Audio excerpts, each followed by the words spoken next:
be here and to see you all, our graduate students, here at this graduate symposium. This engineering graduate symposium has many purposes. First and foremost, it's a celebration of the groundbreaking innovation that results from the work of our graduate students. Second, it is an opportunity for our students to showcase their work and describe it in its positive impact on people, individual, group, society, and humanity at large. The College of Engineering is committed to supporting our graduate students develop not only in their outstanding research, but also into leaders, professional leaders, pursuing career in academia, industry, government, NGO, entrepreneurship, whatever you can imagine. No matter what your career path that you choose, the need to concisely and clearly communicate the intellectual merit of your work and its impact on the field is a skill that is essential. So the format of this year's symposium is specifically designed to highlight this aspect. In particular, this year's new format is a 3-minute thesis, allowing you to practice the necessary skills for being able to encapsulate your research and to present it squarely and clearly. If you're needing more than 3 minutes, you've lost the audience. And so this is what we're hoping that you will showcase here today. And I'm very thankful to Vineet, our Associate Director for Graduate Degree Program, for all of the wonderful things he's done, his creativity and leadership in bringing this event to you. And also Kasu, who allowed himself to be drafted to help us at the college level after the wonderful work he had done in his department on this. So we are very grateful for these two key faculty leaders for their help in this. Of course, as Vineet referenced, we wouldn't be here without the students, the graduate students leaders who have taken on organizing and bringing us all together today. You will hear more about them, but I do want to acknowledge their time, support, and leadership here. And our panel who sit here ready to serve in that capacity. I thank you all for the commitment to our graduate students in College of Engineering. We had over 90 students sign up for this event, and we narrowed it to 26, representing 9 departments, and they're competing for prize and bragging right. Give yourselves a round of applause.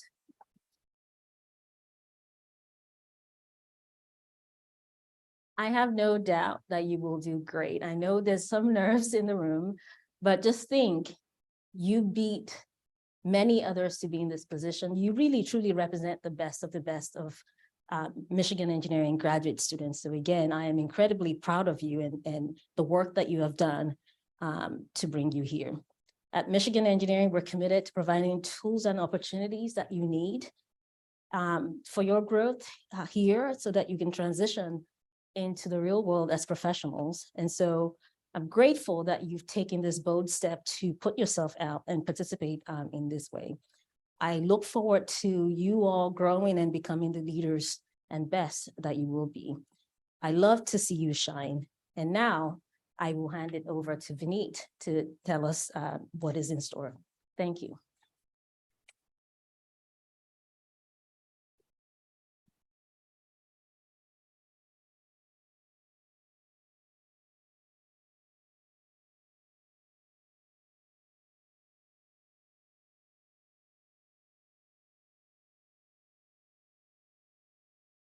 Thank you, Lola, for your support and inspiration and kind words.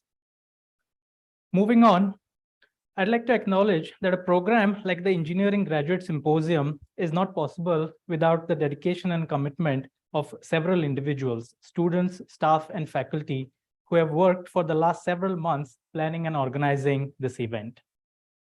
We are particularly grateful and so proud of our student leadership, Aditya Verma Muppala and Do-Hoon Chris Kim, who have served as the student co-chairs for EGS 2023 and the members of the outstanding EGS student committee that they put together to lead this event. Let's give them a round of applause.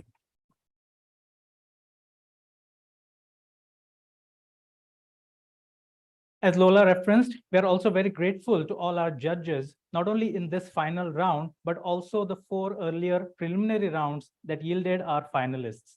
Your support and participation is much appreciated.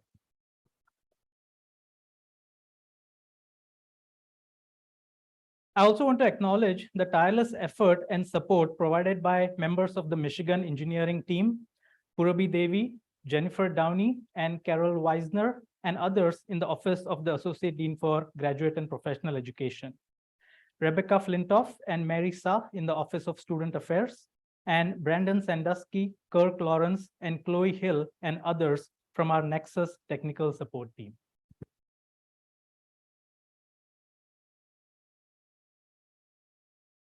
Finally, it's my utmost pleasure to acknowledge and introduce our dear friend and colleague, Professor Kazuhiro Saito.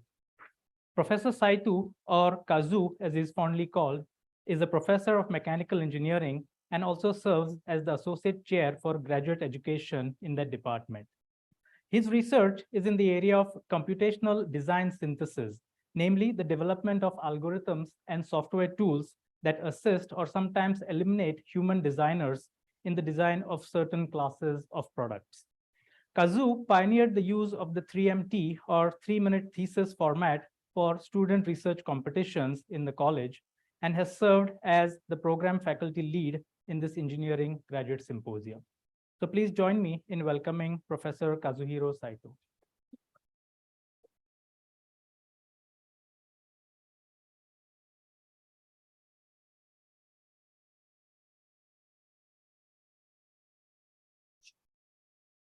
Thank you, Vinny, for a kind introduction. And I guess I need to repeat some of the acknowledgements. First, I want to congratulate the student finalists. Like Laura said, you are the best of the best. And we are very much looking forward to your presentations today. And also, I wanted to congratulate the successful event organization by student chairs. Which frankly, I was a little bit worried at the beginning because of the short timing, but you guys worked really hard during summer, which you have plenty of other things to do. But I really see that this success to be really the fruit of your tireless effort during the few very short past months. And so this 3MT format, I should probably honestly acknowledge that it's not an invention of University of Michigan or mechanical engineering. It's actually really the invention of the University of Queensland in Australia. And then we basically borrow their format. And indeed, this is a large franchise, which is happening in all over the world. And I'm really glad that the college is taking on this format, as well as the maybe future prospect of maybe participating in the larger events, inter-university event, North American events, and so on. And I see this type of communication, namely the condensed format, emphasizing the impact, will be really the necessity of the future generations leaders, which most of you are trained for during the Michigan. And I'm really glad that this first inaugural event by the College of Engineering. And I wish you all the best luck of winning this very lucrative award, and as well. And I'm sure that this experience will help you also that communicating what you do during Thanksgiving when you're back with your grandparents' house. Thank you.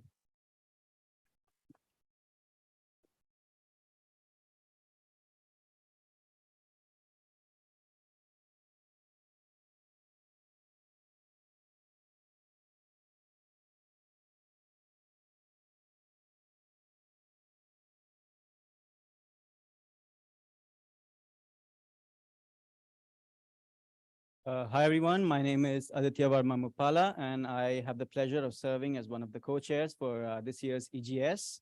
Welcome to this year's 3-minute thesis competition. I would like to take the time now to welcome our first keynote speaker, Professor James Moon, who is the John Gideon Searle Associate Professor at the Department of Pharmaceutical Sciences, Department of Biomedical Engineering, and the Department of Chemical Engineering. Dr. Moon received his bachelor's degree from the University of California, Berkeley, and his PhD from Rice University, and he completed his postdoctoral training at MIT. Dr. Moon has published over 100 research articles, including those in Nature Materials, Nature Medicine, Nature Nanotechnology, Nature Biomedical Engineering, Nature Reviews Materials, and Science Translational Medicine. He has 20 pending or approved US and international patent applications, and his novel nanovaccine delivery technologies have led to 3 new startup companies. Dr. Moon's contribution to the field has been recognized with numerous awards, including AAPS Emerging Leader Award, NSF Career Award, and DoD CDMRP Career Development Award. Please join me in welcoming Dr. Moon.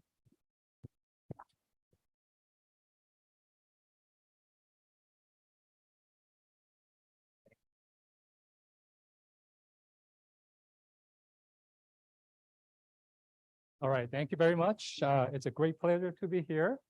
And in the spirit of this 3-minute dissertation, I'd like to boil my 10 years of work into 3 minutes, if not 4 minutes. So let me give it a try. So my lab is working on therapeutic vaccines. It's a new way to treat potentially cancer and autoimmune disease, and we are very excited about this field. As you know, there are many diseases that's hard to treat using conventional therapeutics. They include cancer with 2 million new cases per year in the US. And there are also autoimmune diseases that has over 100 different classes of autoimmune disorders. And there are over 50 million patients living with a disease in the US. As you know, there are therapeutics such as chemo drugs, immunotherapies, and immunosuppressive drugs that are working to some degree, but there's urgent need to develop novel therapeutics. And there is a hope. We are using vaccines as a way to treat existing disease. So what are therapeutic vaccines? You are all familiar with a preventive vaccine, such as COVID-19 vaccine that protects against from severe form of COVID-19. But therapeutic vaccine tries to use our own immune system to train and eliminate disease-causing agents. So that's what we are trying to do. And in a therapeutic vaccine, you have a tiny bits and pieces called antigens derived from the disease so that you can train immune cells to recognize and deal with these disease-causing agents. So let's look at vaccines against the cancer. There has been some immense success stories coming out from this field. One is FDA-approved drug called the Provenge. It's a cell-based therapy against the prostate cancer. And there are also immune checkpoint blockers that's using our immune system to go after cancer. And there are even ongoing clinical trials where people are designing personalized vaccine based on the tumor DNA found in individual patients, potentially leading to personalized vaccine approach. So with that background, what my lab has been working on is developing a therapeutic vaccine platform. And this is a work headed by my very first graduate student, Rui Kwai, very talented student. So this was part of his dissertation, where he developed a platform, a nanoparticles that's about 10 nanometers, and we can easily change and the antigen, the bits of the disease that's causing the pathology onto the nanodisk to elicit immune response. In many preclinical models, this has shown great results. This is the one piece of the data in colon carcinoma model in mice, where we combine our vaccine with immune checkpoint, we see up to 90% tumor eradication rate. And we have seen this in multiple animal models. And let's look at autoimmune disease on the other hand. Autoimmune disease is resulting from our own immune systems attacking our own tissues by mistake. But therapeutic vaccine offers hope.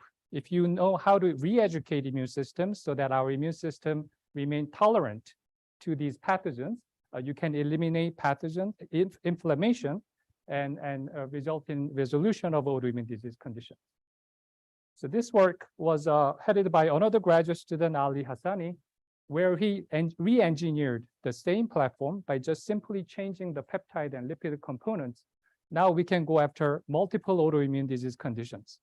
This is an example of a multiple sclerosis, a mouse model of multiple sclerosis, where he saw that at the peak of the disease, 3 weekly treatment led to almost a complete resolution of the disease, shown in blue. Another talented graduate student who's a 4th year student in my lab, Fang Zi, what he has shown is the same platform with the slight modifications could be used to treat type 1 diabetes in animal models. So this shows the potential therapeutic benefit of vaccines for existing diseases, but there are numerous challenges that are still remaining. We have to scale up the production. We also have to come up with optimized formulation that will safely and effectively modulate immune responses in human patients. So that's why we started a company called Evoke Therapeutics about 5 years ago. So we've been working with the university as well as other pharma companies to realize our dream of using our immune system to fight against the cancer as well as autoimmune diseases. I think this shows the potential of using our immune system against many diseases. And I hope we, as well as others, will make a numerous progress in the upcoming years to make this into real therapeutics that will benefit patients. And as I was trying to highlight, these doctoral dissertation projects have a potential to change the world around us. And I know you poured your heart and soul into your project, and these projects will have a potential to come up with the life-saving strategies. It can also change and address, tackle climate change issues, come up with the clean energy solutions. So I applaud you for your hard work over the years, and I look forward to listening to your presentation. With that, I want to thank all of you. Thank you.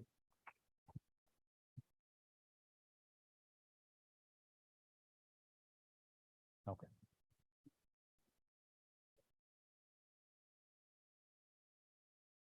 And this one, yes, sir. And that was my slide of my lab. Okay, thank you. Thank you. Yeah.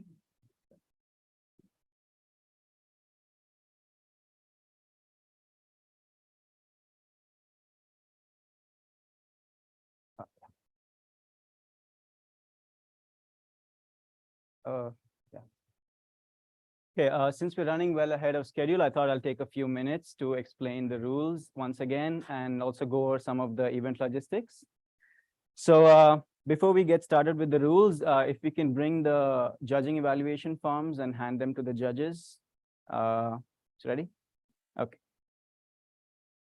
So let me go over the rules.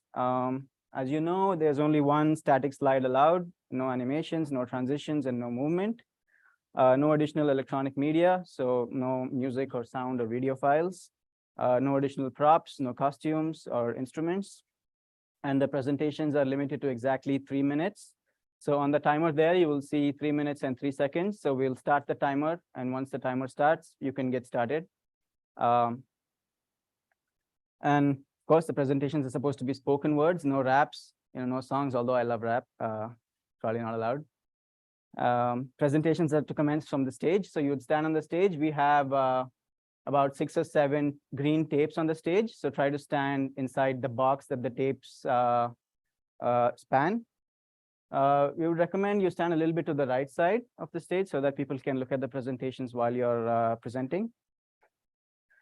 And then once you stop, once you stop speaking, basically that's when your presentation ends. So we recommend to you talk for the entire 3 minutes, not stop too in advance. And then the final decision of whether you went over time will be the judge panel's decision. So if you go over time, you will be automatically disqualified. So it's better to be a few seconds under or just in time and not over time.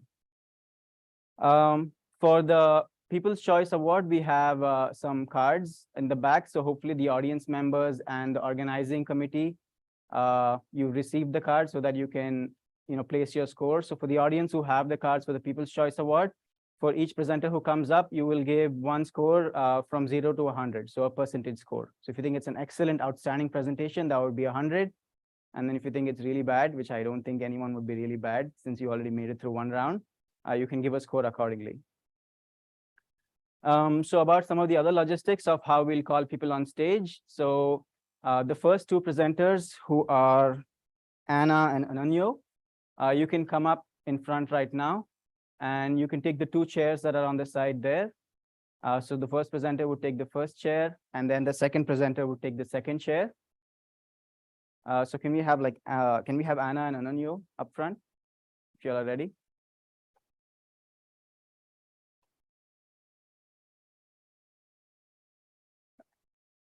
Great. We'll hand you a mic that you'll hold in your hand, and then you can come on stage. Once you're ready, you can get set, take as much time as you need to get comfortable. And once you're ready, you can signal to me, and I'll start the timer. So once I start the timer, you can start your presentation. Of course, I'll introduce your name and the title of your talk, as we did in the preliminary round. Apart from that, I think that's pretty much it with regards to the logistics and rules. If there are any questions, yeah, we have one question. Yes, the timer is over here on the right. So once you come on stage, you'll be able to see the timer. So you're really the only judge to see the timer. I mean, some of us can see it, but the audience cannot see it. So we hope it's good enough for you to take a look at the timer and keep you in pace. Are there any other questions before we get started? Okay, if not, we can start with the first presenter, Anna. So our first presentation is by Anna Argento. The title of the talk is Large-Scale Organization of High-Grade Brain Tumors, Oncostreams, Topological Defects, and Their Functions. Mic check. Mic check. Mic check. Check. Check. There we go. Check. Okay, all good?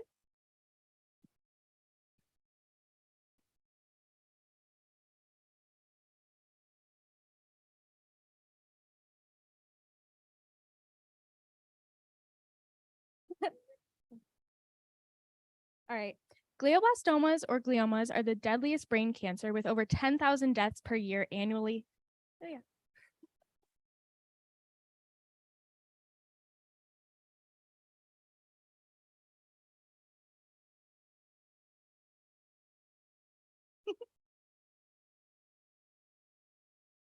Glioblastomas or gliomas are the deadliest brain cancer with over 10,000 deaths per year in the US alone.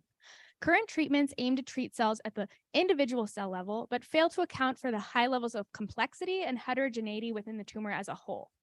Unfortunately, survival has remained unchanged since 2005, and 95% of patients succumb to the disease within 2 years. In the Castro-Lowenstein lab, we aim to treat tumors more holistically, both spatially and over time in the tumor. We recently discovered that gliomas are organized as liquid crystals, the same as the LCD of your computer screen. Liquid crystals have two key features. They have pneumatic alignment and exhibit topological defects, both of which we see within our system. The top purple image shows a structure called oncostreams. These are large multicellular structures in which the cells are pneumatically aligned, flowing back and forth and aligned with each other, and these are able to flow rapidly throughout the tumor and invade into the normal brain. Oncostreams are highly correlated with tumor malignancy, and we found that they're actually regulated by collagen 1A1 fibers. When we knock down collagen, getting rid of collagen, this disassembled the oncostreams, and mouse survival was over 2 times compared to the control. Oncostreams are also very motile within the tumor, and they can actually collide and hit one another. When this occurs, you can see our green cancer cells at the bottom. At t = 0 hours, the culture is very discrete and randomly oriented, but over time, after a few days, they elongate, form oncostreams, and have a lot of pneumatic order. But there are these areas outlined with the red circles where they collide with each other, and this is where there are topological defects, which are singularities in the order of the system. At these points, we see many different functions, which have never been seen before in biology, much less brain cancer. Topological defects are correlated with apoptosis or organized cell death, and that leads into changes in cell density shown on our cell density heat map below. We believe that targeting the liquid crystal organization of gliomas by using classical physics approaches will be able to dismantle the tumor from within. To do this, we aim to first disassemble oncostreams by using a future technique in which we will take brain targeting nanoparticles, which encapsulate a collagen degrading enzyme, in order to cut the collagen apart only in the tumor where there's not normally any collagen in your brain. So this will dismantle the oncostreams and dismantle the tumor. We also want to modulate topological defects in order to disrupt the overall crystal organization. We hope that these treatments will decrease tumor malignancy and promote patient survival and have a novel impact for the field, which has remained stagnant since 2005. Thank you.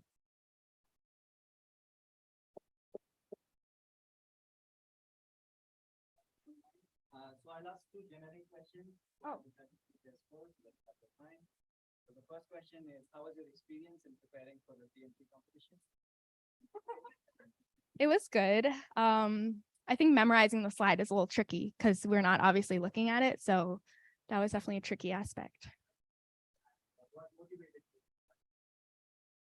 you? I really want to share that engineering isn't just, like classic principles. You can also apply engineering fields to biological systems, and looking at it in this new way might help create novel therapeutics.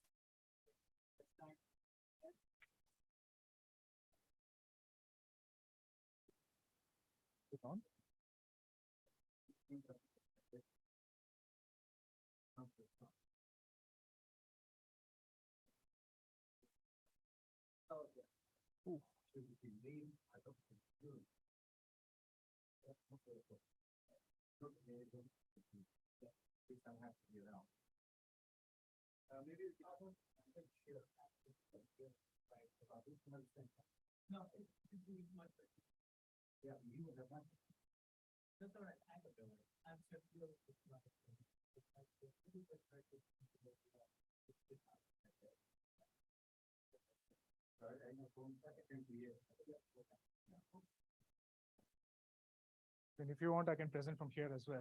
I don't have any issues. Yeah. All right. I hope I'm not covering it. Oh, I mean, stay in the green zone. Cool.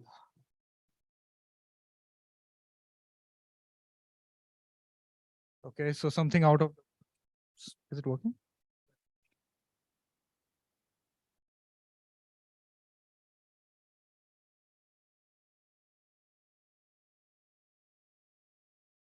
Yeah, our next speaker is Ananyo Bhattacharya, and the title of the presentation is Venus Atmosphere as a Complex System, Coupling Photochemistry and Dynamics. Just so let me test. Hello? Fine, right? Okay, cool. Yep. Okay, hello everyone. So I would like to invite you to unravel some of the mysteries of cosmos with me. So first of all, everyone, take a deep breath. So this is a very simple act that we can do, right? And it is due to because, of our atmosphere. It's life nurturing. It saves us from the harmful radiation of the sun. And in a way, it basically shapes up this beautiful blue world that we call our home. So when we look at our celestial neighbors, let's say Mars or Venus, Mars, on the other hand, has become cold and barren, whereas Venus, which in its infancy might resemble Earth, now it's a scorching inferno surrounded by thick clouds of sulfuric acid. Well, the sad thing here is that, we are driving our Earth more towards an Earth, like a Venus-like trajectory, because we are continuously pumping greenhouse gases, which are leading to average temperature rise all over the globe. And for this consideration, we need to understand this problem very carefully, and which brings me to Venus. By understanding the intense atmosphere of Venus, we can not just solve alien mysteries, we can actually tell us more about where we can go in the future and possibly safeguard our own planet. So Venus is much more closer to the sun, and it basically receives a lot of heat from the sun, but also these energetic particles, especially the ultraviolet radiation, can dissociate molecules inside Venus atmosphere, and it initiates a chain of reaction, which basically form these sulfuric acid clouds that is shrouding the atmosphere. And however, these clouds, they form the composition, but that's not where the story ends. Imagine your atmosphere like a dance floor, how your gases move, whirl, and twirl. Basically, these are influencing how these chemical species mix and interact. So therefore, we need to study both of them together. But as of now, our understanding has been pretty much been fragmented. We try to study photochemistry on one side and dynamics on the other. But my research will combine these two things to understand and to view Venus as a one single complex integrated system that evolves continuously. So I'm developing a self-consistent model, which will basically calculate the radiation reaching at each level in the atmosphere. And the ultraviolet radiation, basically, it initiates the photochemistry, which resolves the variety of sulfur and chlorine-bearing compounds in the atmosphere. Now, these radiative transfer, like the heat budget and the chemical production schemes, basically, they are contributing ultimately to the formation of cloud aerosols, which control the heating and cooling processes in the planet. So basically, this will give me a framework to understand not just Venus atmosphere, but also shine some light on problems here on Earth. And also with this method, we can also understand potential planets which have, possibility of habitability. So next time when you think about life, take a deep breath because the solution is just around you. Thank you for joining.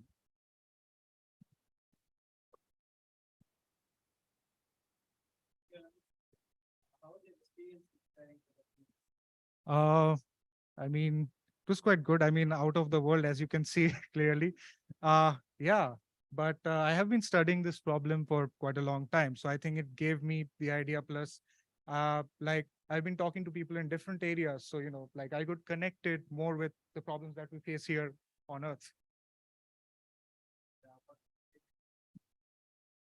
Right. So from my perspective, it is also a way that you are selling this research to get your grants. Maybe, I mean, this is how it works. And like I've been taking a lot of entrepreneurship classes. So I found that this is one way to practice, my own skills in, let's say, pitching this to people from different areas.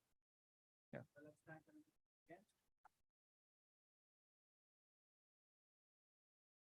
Offer you.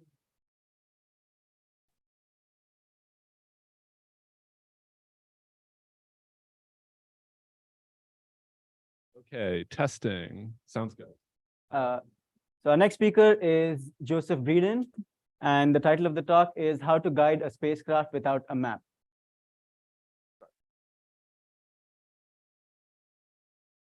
So imagine that you are in a foreign city and your phone is dead. Is it something wrong? Okay.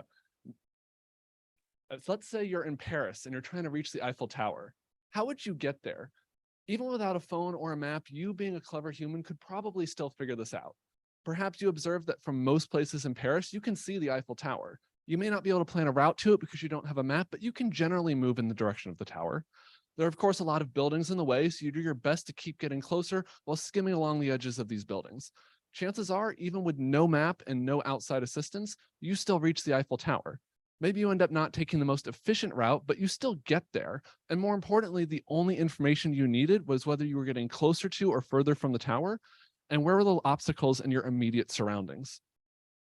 Now, let's replace this foreign city with some structure in space, like an asteroid or space station, and replace all these buildings with objects in space that some spacecraft needs to navigate around. And to make this more interesting, let's suppose that there's a 30-minute speed of light delay to talk to anyone on Earth. So this spacecraft needs to navigate on its own, probably using a radiation-hardened computer comparable to a late 90s PC. Now, my research question is, how can we program this spacecraft to reach its objective, thinking a lot like this person in a foreign city? I forget about trying to plan a route, and instead I take everything that the spacecraft can see and use this to construct allowable and unallowable zones in the environment. And I model how these zones are going to change over time, because in space, everything is always moving and rotating. Using this, I can then construct a mathematical tool called a safety filter that predicts where these obstacles are going to be in the future, and then gradually nudges the spacecraft away so it's never in the same place at the same time, while it's able to move gradually towards its objective. And this sort of algorithm runs super fast, so it can be implemented on the spacecraft onboard computer. That said, 4 years ago, we didn't know how to construct safety filters for spacecraft. The state of the art was limited to scenarios a lot like a person walking around Paris.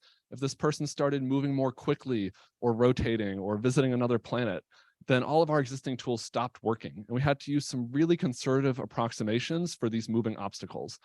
Now, 4 years later, I've constructed safety filters for all of these common phenomena for systems like those you see on the screen here. All these blue lines, these are results from my research. Not only that, but one of the coolest things about working in space is seeing some of the unexpected ways that my work can come back down to Earth. As these safety filters I designed to handle all of these possible motions in space have turned out to be really useful for certain fast-changing environments on Earth, like car intersections or air traffic management. So in the future, we may see these tools not just used in space, but also in these day-to-day applications on Earth. Thank you all for listening.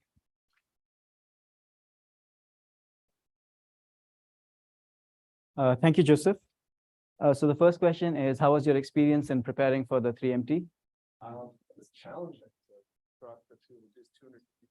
it was challenging to reduce 250 pages of dissertation to 3 minutes, but a good exercise. What motivated you to participate in this competition? So I'm in aerospace. I'm obviously very interested in space, and I've worked for NASA a few times, and I've sort of taken to heart their mission of both excellent engineering, but also public engagement. So I wanted to try my hand at this. Thank Joseph once again.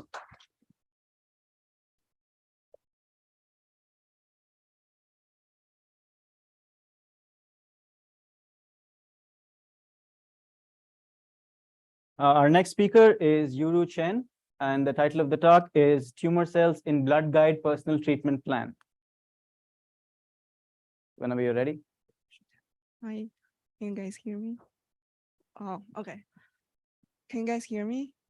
No? Oh, okay. Hi, can you guys hear me? Oh, okay. Louder? Oh, is that good? Oh. Okay. Oh, I'm so sorry. Deep breath. Okay, 3 minutes. Be quick. Okay. Hi, can you guys hear me? Yes. Okay, yeah. Oh, imagine you have to identify a target which is constantly changing its appearance. This is what doctors face when treating with ALK-positive lung cancer. ALK is one of the deadliest cancers. Despite the achievements in ALK target therapies, unfortunately, ALK is known as its fast mutation abilities, which leading to drug resistance and treatment failure. Therefore, it is important to find continuous monitoring the ALK over the treatment plan and also develop the precision medicine for the individual patient. However, the traditional biopsy, which directly take the tumor sample from the patient and study them, is really invasive and expensive. In order to overcome this, I'd like to introduce my research using blood draws to monitor the ALK patient during the treatment course. This process is also called liquid biopsy. This is a more accessible and feasible way to repeatedly monitor the tumor, collecting the tumor materials. Specifically, I look into circulating tumor cells, CTCs. Those are the cells that shredded from the primary tumor and travel in between the bloodstream. This is a great representation of the tumor, so I'm interested to study them. In my research, I look into the protein aspect. I use a fluorescence probe to target the cancer-related proteins, and that helped me to identify circulating tumor cells from the healthy normal blood cells. With that, I've successfully identified CTCs over 20 plus ALK-positive patients, and being able to track the CTCs over the treatment course. An example showing here, the decreasing CTC counts in one patient, showing that this patient is still effectively between the treatments, which is consistent with the clinical data. I don't stop here. I dive more into the genetic information of individual CTCs. With that, I compare the RNA and DNA information in the CTC to the healthy normal cells. With that, I can successfully identify lung cancer specific mutations in my patient cohort. Based on those findings, doctor can tailor the treatment based on the specific mutation and able to observe the evolving mutation over time. In summary, my research is novel way to combine both protein and genetic information together to look into the single cell level and continuously monitor the cancer over the treatment plans. This is a step forward in the battlefield against the fast mutating ALK positive cancer, all within one blood sample. Thank you.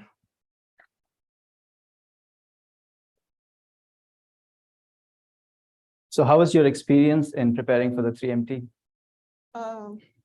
Well, it's again challenging. It takes time in between, between the research time, and I'm a second-year PhD student, so I don't have much experience like speaking in front of a large amount of people. Yeah.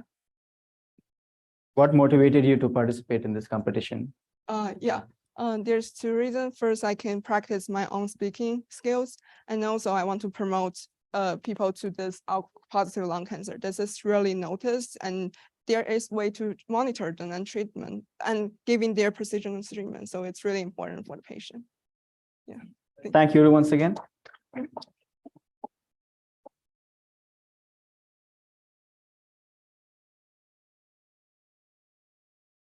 All right, everyone can hear me. I can hear myself. Great. I just want to mention one logistical detail. We also have an overflow room at the center room in the back. So if you don't find a place to sit, you can go there, and we're being live streamed in that room as well. Okay, our next speaker is Natasha Dachik. I'm sorry if I mispronounced your name, and I'll be doing that again and again. So I apologize to all the participants beforehand. The title of the talk is Characterizing Nitrous Oxide Emissions from the US Corn Belt Using Atmospheric Methods. Whenever you're ready.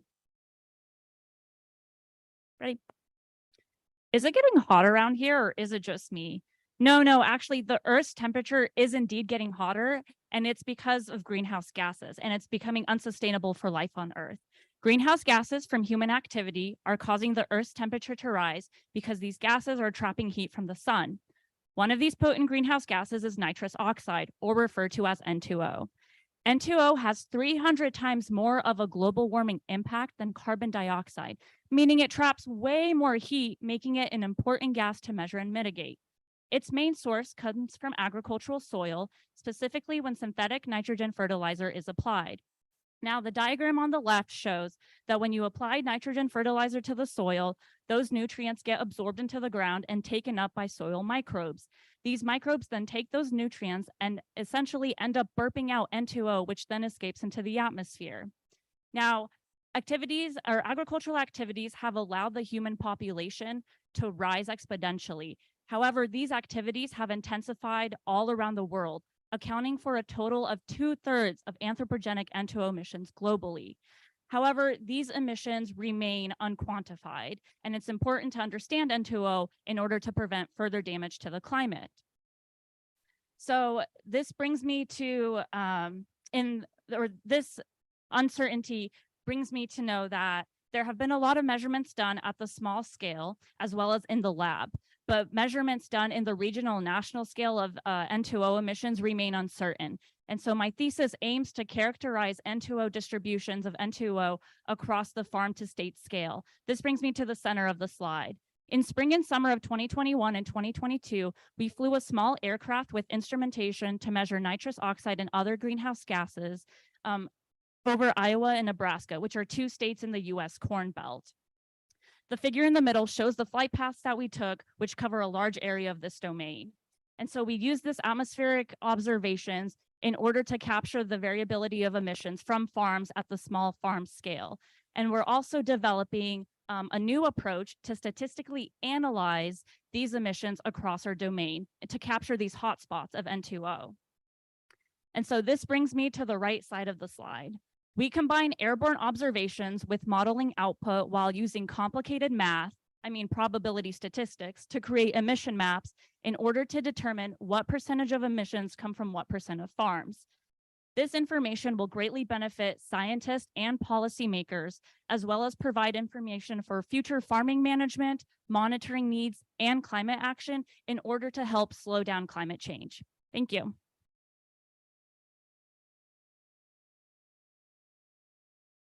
Oh, so sorry. I was like, 3 minutes, I'm done. Whew. So how was your experience in preparing for this competition? Echoing what other contestants have said, it was really challenging. Every time I practiced, I was hitting 3 minutes, 30 seconds. And I was like, do I talk faster or what do I cut out?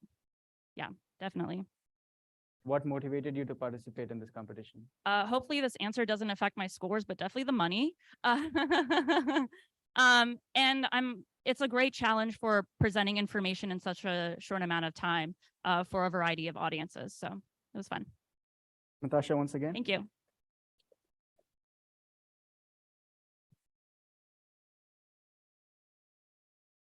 Good afternoon, everyone. Hello. Hi. I'm guessing everyone can hear me. Excellent. So our next speaker is Oluwami Dosunmu Ogunbi, and the title of the talk is Ascending New Heights, Enhancing Bipedal Robotic Locomotion Through Stair Climbing. Whenever you're ready. I'm ready. I want to create a robot-assisted world where robots of all types are working alongside humans from all walks of life.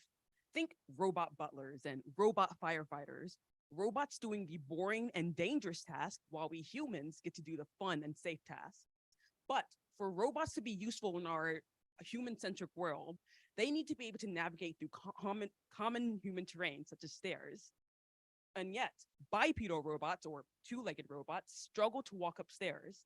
That's where my work comes in. My work uses humans as inspiration to get bipedal robots to walk upstairs. One thing that we humans do when we walk upstairs is move our entire body.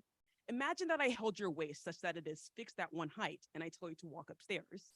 Not only are you gonna look weird, but you're gonna have a hard time making any sort of efficient progress. Now, imagine that I let go of your waist. You're gonna have a lot easier time getting up those stairs. And that is in essence, the first major contribution of my work. I created a new robot model that allows bipedal robots to move more freely when they walk upstairs. In effect, I let go of their waist. What else do we humans do when we walk upstairs? We also engage our ankles throughout an entire step.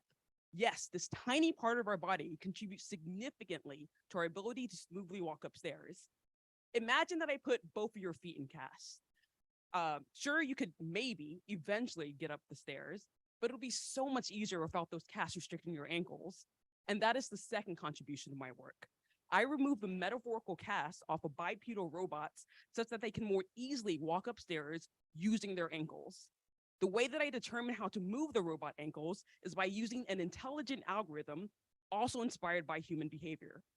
Think about how we humans can subconsciously use sensory cues such as sight and feel to determine how we decide to move. We're good at anticipating the actions necessary for us to overcome any obstacle. I replicate this intelligence in robot ankles using something called model predictive control. So using the new model of the system for my first contribution, I anticipate or predict how that model will react over time and then compute desired control values such that we achieve a desired behavior, climbing stairs. Hence, model predictive control. I envision a world where robots are working alongside humans to perform difficult tasks that would otherwise be. I envision a world where robots are working alongside humans to make difficult tasks more equitably achievable. But if our two-legged robots cannot even walk upstairs, that vision is impossible. But with my controller, we ascend one step closer to that dream. Thank you.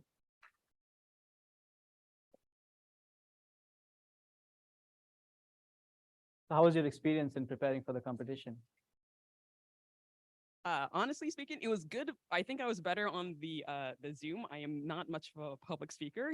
So, but the reason why I guess I chose this competition was because like I wanted to get out of my comfort zone because like I want to ideally become like a professor. So I figured this is good practice to like, yeah, go for it. Apart from the prize money, what motivated you to participate? Yeah. Well, mostly it was just the prize money, but but also like I said before, I'm trying to like I guess get into academia, and like public speaking is like one of the things that you need to do clearly and concisely. So I'm trying to like get myself more into like these speaking things so that I can be better at it. Practice makes perfect. Yeah. On me once more. Our next speaker is Sarah Duclos.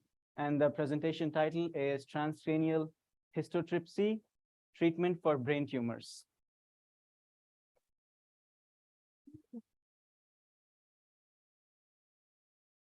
Whenever you're ready. Imagine for a moment that you're a highly trained neurosurgeon. You're operating on a patient with a glioblastoma, which is one of the most aggressive forms of brain cancer. The surgery goes well, but it is impossible to resect the entire tumor without damaging part of the healthy brain, which is typical of these types of surgeries. You have no choice but to leave some of the quickly growing cancer cells behind, knowing fully well that even with months of chemotherapy and radiotherapy, this patient will probably not survive for another 15 more months. My PhD aims to develop and understand histotripsy as a form of non-invasive brain cancer surgery. Histotripsy is a focused ultrasound therapy technique that can be applied from outside of the skull and can precisely target tumor cells without damaging the surrounding healthy tissue and without needing to cut through the scalp, improving upon the standard brain surgeries.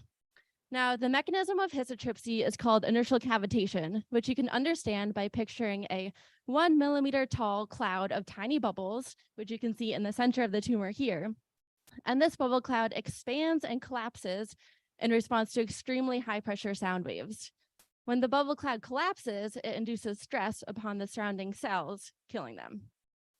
Now, the first part of my PhD was to design and build an optimal histotripsy transducer that would be able to precisely treat really tiny mouse glioblastoma tumors. I first had to test which histotripsy parameters would be optimal for killing the cells while minimizing any off-target effects such as brain bleeding and swelling. And I found that just 10 histotripsy pulses was enough to do this. And this resulted in a total treatment time of less than 1 minute. Now, as I'm sure we're all aware, tumor cells are extremely resistant to cancer treatment. And this is why there hasn't been any recent progress in the field of glioblastoma treatment, as we also learned in one of the previous presentations. Now, this is why I'm also interested in learning about the biological effects of histotripsy treatment, such as enhancing the body's natural immune response to cancer, as well as enhancing the effectiveness of chemotherapy drugs to enter the tumor by damaging the blood-brain barrier inside the tumor with histotripsy. Now, I want you to put yourselves back in the shoes of that neurosurgeon. The patient has come back for another round of surgery since the tumor has grown back.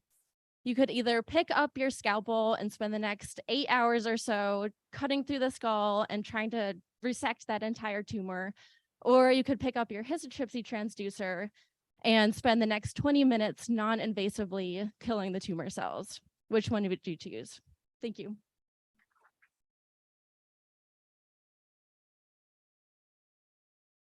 So how was your experience in preparing for the competition? Like what's been said previously, it was pretty challenging. I thought it would be pretty straightforward since it's only 3 minutes, but in fact, it was quite challenging to know what to include, what to not include, and what to include on the slide too. Motivated you to participate in the competition? Again, I just wanted a chance to practice learning how to communicate my research effectively, since we don't really have too many opportunities to do that with this type of format. Thank once again, Sarah.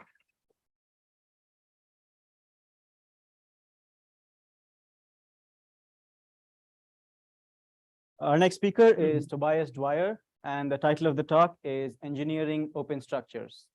Whenever you're ready, just give me 1 second. Porous open materials are all around us, from Brita filters that remove pollutants from water, nanoparticles that deliver just the right amount of drug at just the right time, to strong yet lightweight materials that require less overall material to manufacture, but are really strong still. However, the discovery of new such materials often needs an arcane and untransparent trial and error approach to find new novel materials. Bottom-up self-assembly is another approach to create open, ordered, porous materials. In this approach, we use simple building blocks, we combine them together, and then the ordered material simply self-assembles. It's still crazy to me that you can take these simplified building blocks, mix them up together, and then what seems like simple liquid self-assembles into an ordered porous material. It's like taking a box of Legos, shaking it up, and watching the Lego diag pop out on the other side. Now, imagine if you could engineer the perfect ordered porous material ahead of time for something like water filtration. What I want to do is I want to design that material in a computer. I then want to reach into my library of building blocks and pick out the ones that I think will assemble it. I then want to run a simulation to check if those building blocks actually assemble my desired material. Bottom-up self-assembly gives a transparent connection between the building blocks and the final structure, making it easier for communities that have traditionally been kept out of the engineering design room to participate in materials design so that they can design materials that meet their needs precisely.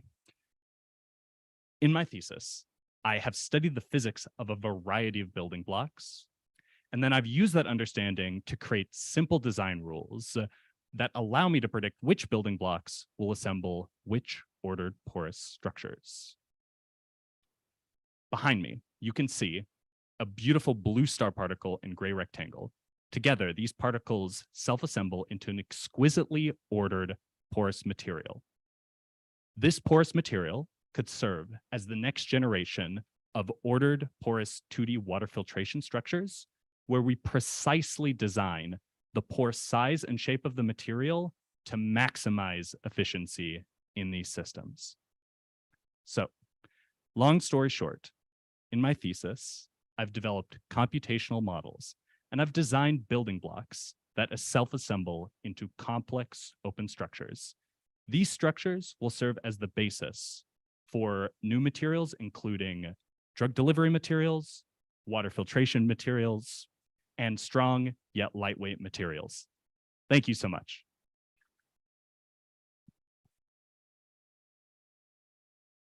Okay. How was your experience in preparing for the 3MT? Well, when I first practiced at my group meeting, it was a total mess because I confidently decided that I would not write a script and just wing it for my first try. So that was like a really big wake-up call. And through that, I think that's the reason why, obviously this was much improved from that initial showing. So yeah, that was my experience. And what motivated you to participate in the competition? You can see here, like, I study shapes on the computer. And so it was really nice to think about how the fundamental physics of what I'm studying can be applied and has an impact outside of just the fundamental physics that I'm studying, which was really nice and what I wanted to showcase here. Tobias, once again. Thanks, y'all. I just want to make one quick announcement to the audience. So if you have a card for the People's Choice Award, don't worry if you can't score everybody, just score the presentations that you see. We have a method of how we can calibrate that. So you can just score the presentations that you witness. Our next speaker is Nell Escher, and the title of the talk is Codifying the Law. Whenever you're ready.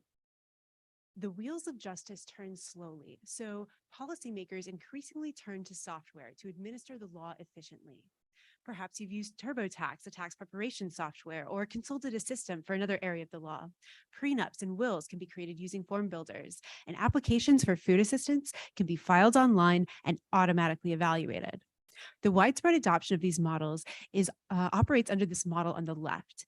Because hiring a lawyer or caseworker is expensive and slow, let's use the amazing scalability of software to broadly convey the law to we the people. Yet, there have been documented failures in some of these software systems.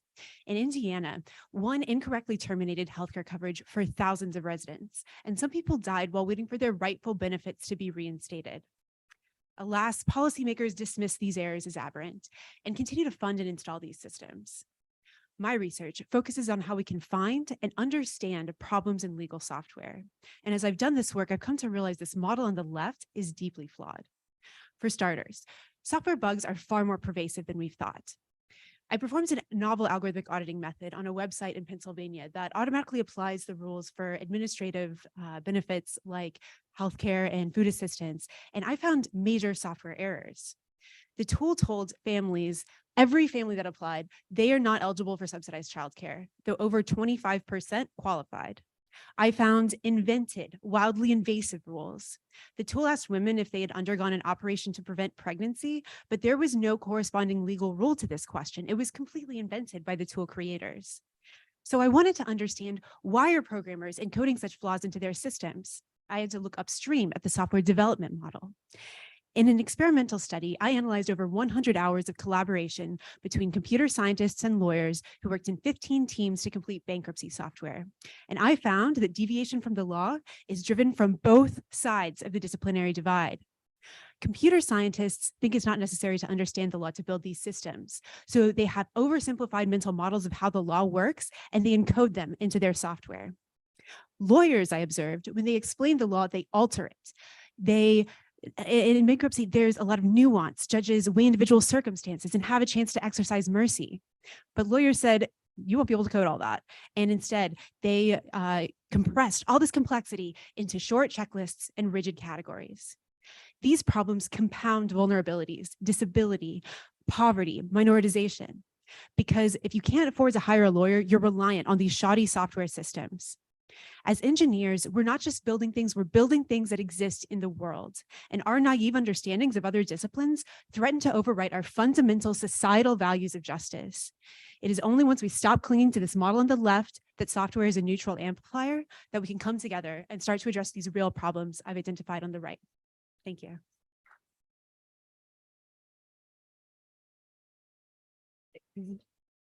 How was your experience in preparing for the 3MT? Well, I teach, and so compared to a room full of 18-year-olds, Monday morning, 8 a.m., this is a cakewalk. Motivated you to participate? Again, it's the teaching. I really loved communication, and I think that there's this really dominant idea, and definitely in computer science, perhaps broader in engineering, that the systems we build are apolitical. And I really want to combat this idea and show that if we study these systems in context, we can really see their effects on the ground, and it's not always as neutral as we might think. Thank you. Let's thank Nell once again.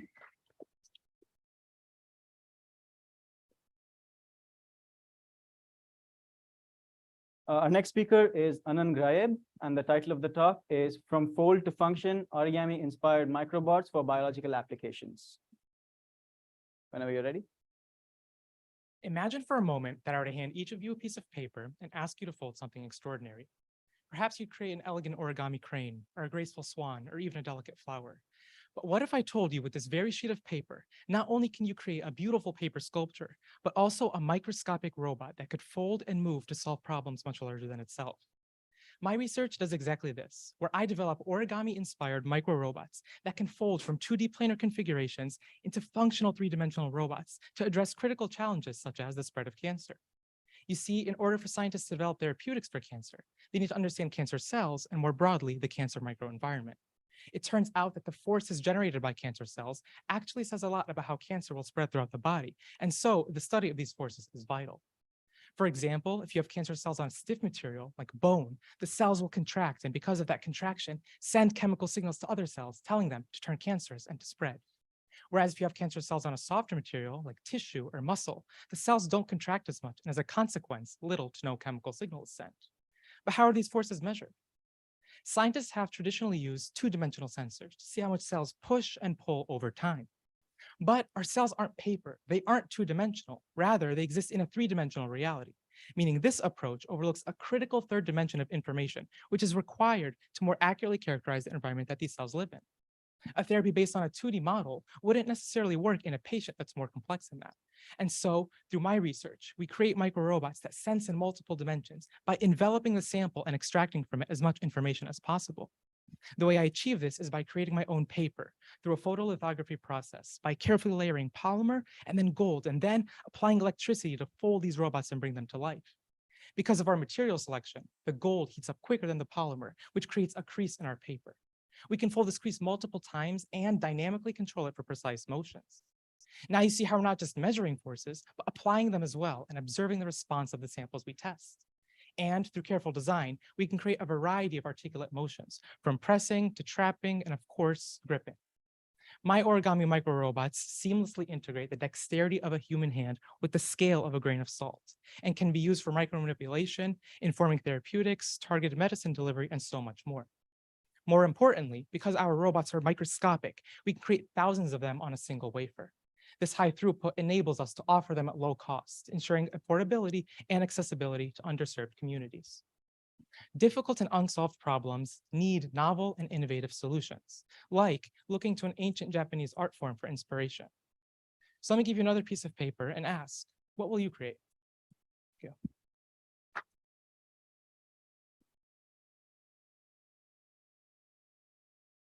What was your experience in preparing for the 3MT? I thought it was really fun. I really wanted to experience the storytelling side of engineering because it's very easy to sit hunkered in a lab and doing work, but sort of telling people about it is really what it's all about. What motivated you to participate? I think that the work I do is really cool, so I really just wanted to share it. In elementary school, I would get in trouble folding origami, instead of paying attention in class. And now it would be crazy to tell those teachers that I'm studying origami as a part of my PhD. So I thought that was a really interesting full circle moment. Kanan, once again.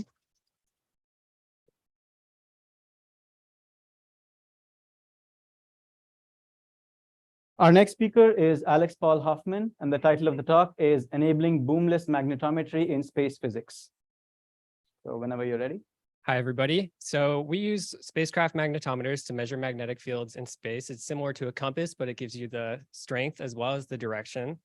And spacecraft magnetometers, they measure space plasmas, magnetic fields of space plasmas. This is important because the solar wind from the sun can create storms that interact with our Earth's magnetic field and cause an influx of radiation into the poles, which can harm astronauts. It can shut down power systems. It can black out communications. And so we need high quality magnetic field measurements in order to monitor the sun and predict solar storms. The issue, though, is that we put magnetometers on spacecraft, which are filled with other electrical systems, and those all create their own magnetic fields, which interfere with the natural magnetic field that we're trying to measure. So traditionally, the way around this is just to memorize the magnetic field of the spacecraft and then remove it, or use a long mechanical boom and put the magnetometer away from the spacecraft. Neither of those work very well because booms are super expensive and they need to be very long in order to operate properly. So Voyager 2 had a 13-meter long boom. On a 30-centimeter CubeSat, you can't really do that.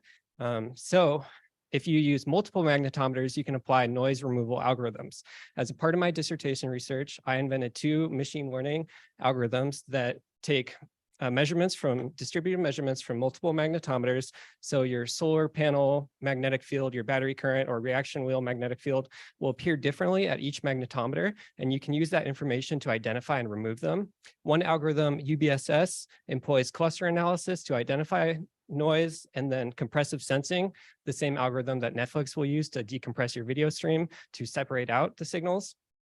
And my other algorithm, Wake Up, or wavelet adaptive interference cancellation for underdetermined platforms, removes noise in the wavelet domain. So I tested these algorithms through thousands of Monte Carlo simulations using data from the lab with copper coils and then also on real satellite data. And Wake Up and UBSS proved to be more successful than all previous methods. There has not been a lot of research in this area. The last big paper was 1971, where they used a boom and showed that you could do that. So UBSS and Wake Up performed well enough that NASA decided to select UBSS for the magnetometer payload on the Lunar Gateway. The Lunar Gateway is the new space station that will go orbit around the moon in a few years, and also for Geospace Dynamics constellation that will launch in 2032.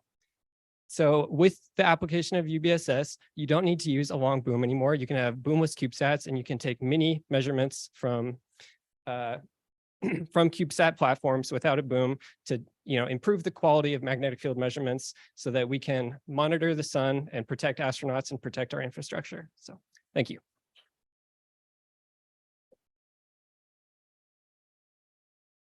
How was your experience in preparing for the 3MT? So I'm used to giving this as a 40-minute talk, and normally it takes me 5 minutes to calm down, and I only have 3 minutes. So motivated you to participate? So I'm near the end of my PhD and I've published papers on these works, and now I'd like NASA and other countries to use them. So I want to go on the media tour and tell people, hey, you don't have to use a boom anymore. Your spacecraft can be millions of dollars cheaper and you can use more magnetometers. So, thank you. Well, let's thank Alex once again.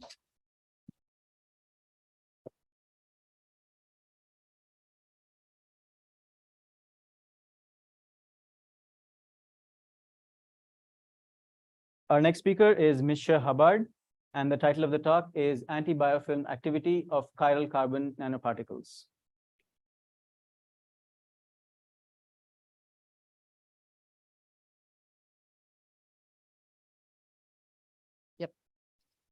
The discovery of antibiotics is one of the greatest achievements in modern medicine. Prior to the implementation, infections like strep throat could be lethal, and ear infections could lead to brain damage.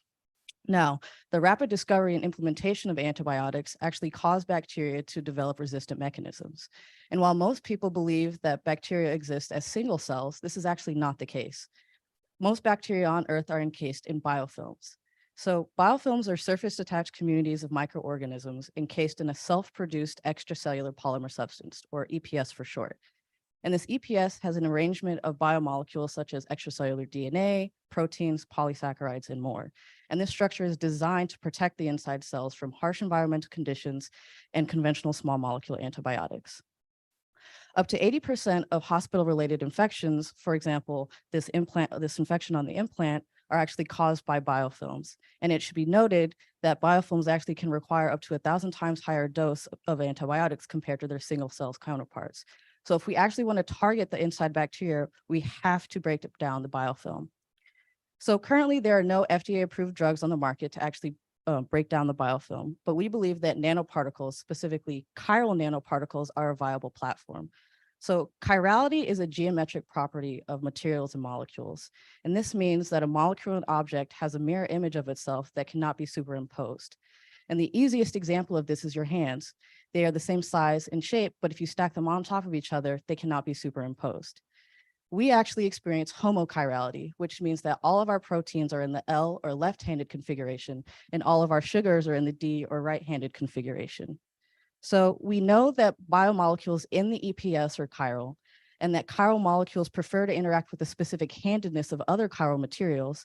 We anticipate that if you treat pathogenic biofilms with chiral nanoparticles, that one-handedness will be more effective at dispersing the biofilm compared to the other. And we were able to prove this by treating Staph aureus biofilms with chiral nanoparticles made of carbon.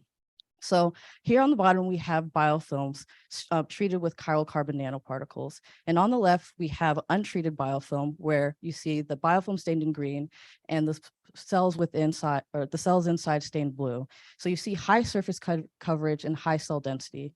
When they're treated with L nanoparticles, you can see the surface coverage and the cell density is reduced, but the D nanoparticles were more effective at dispersing these pathogenic biofilms compared to the L enantiomer, or the L particle. So this work proves that chiral carbon nanoparticles are a viable platform to treat pathogenic biofilms, and that chirality should be considered when we're making antimicrobials. Thank you.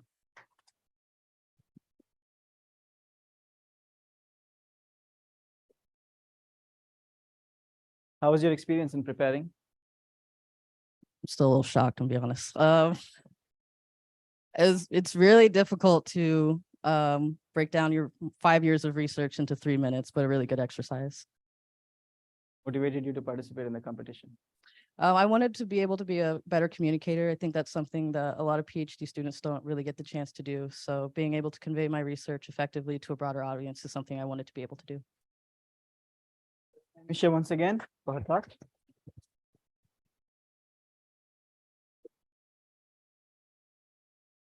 Our next speaker is Aline Eid, and the title of the talk is Graph Theory for Materials Engineering. Thank you.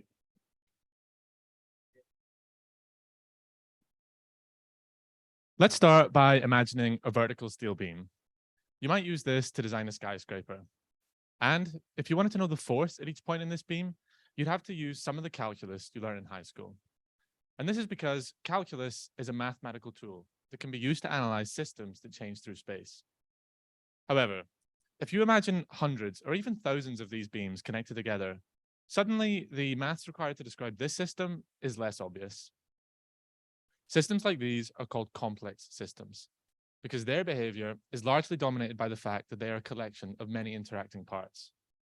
Just as engineers use calculus to analyze systems that change, so too they need their own tool to analyze their own complex systems.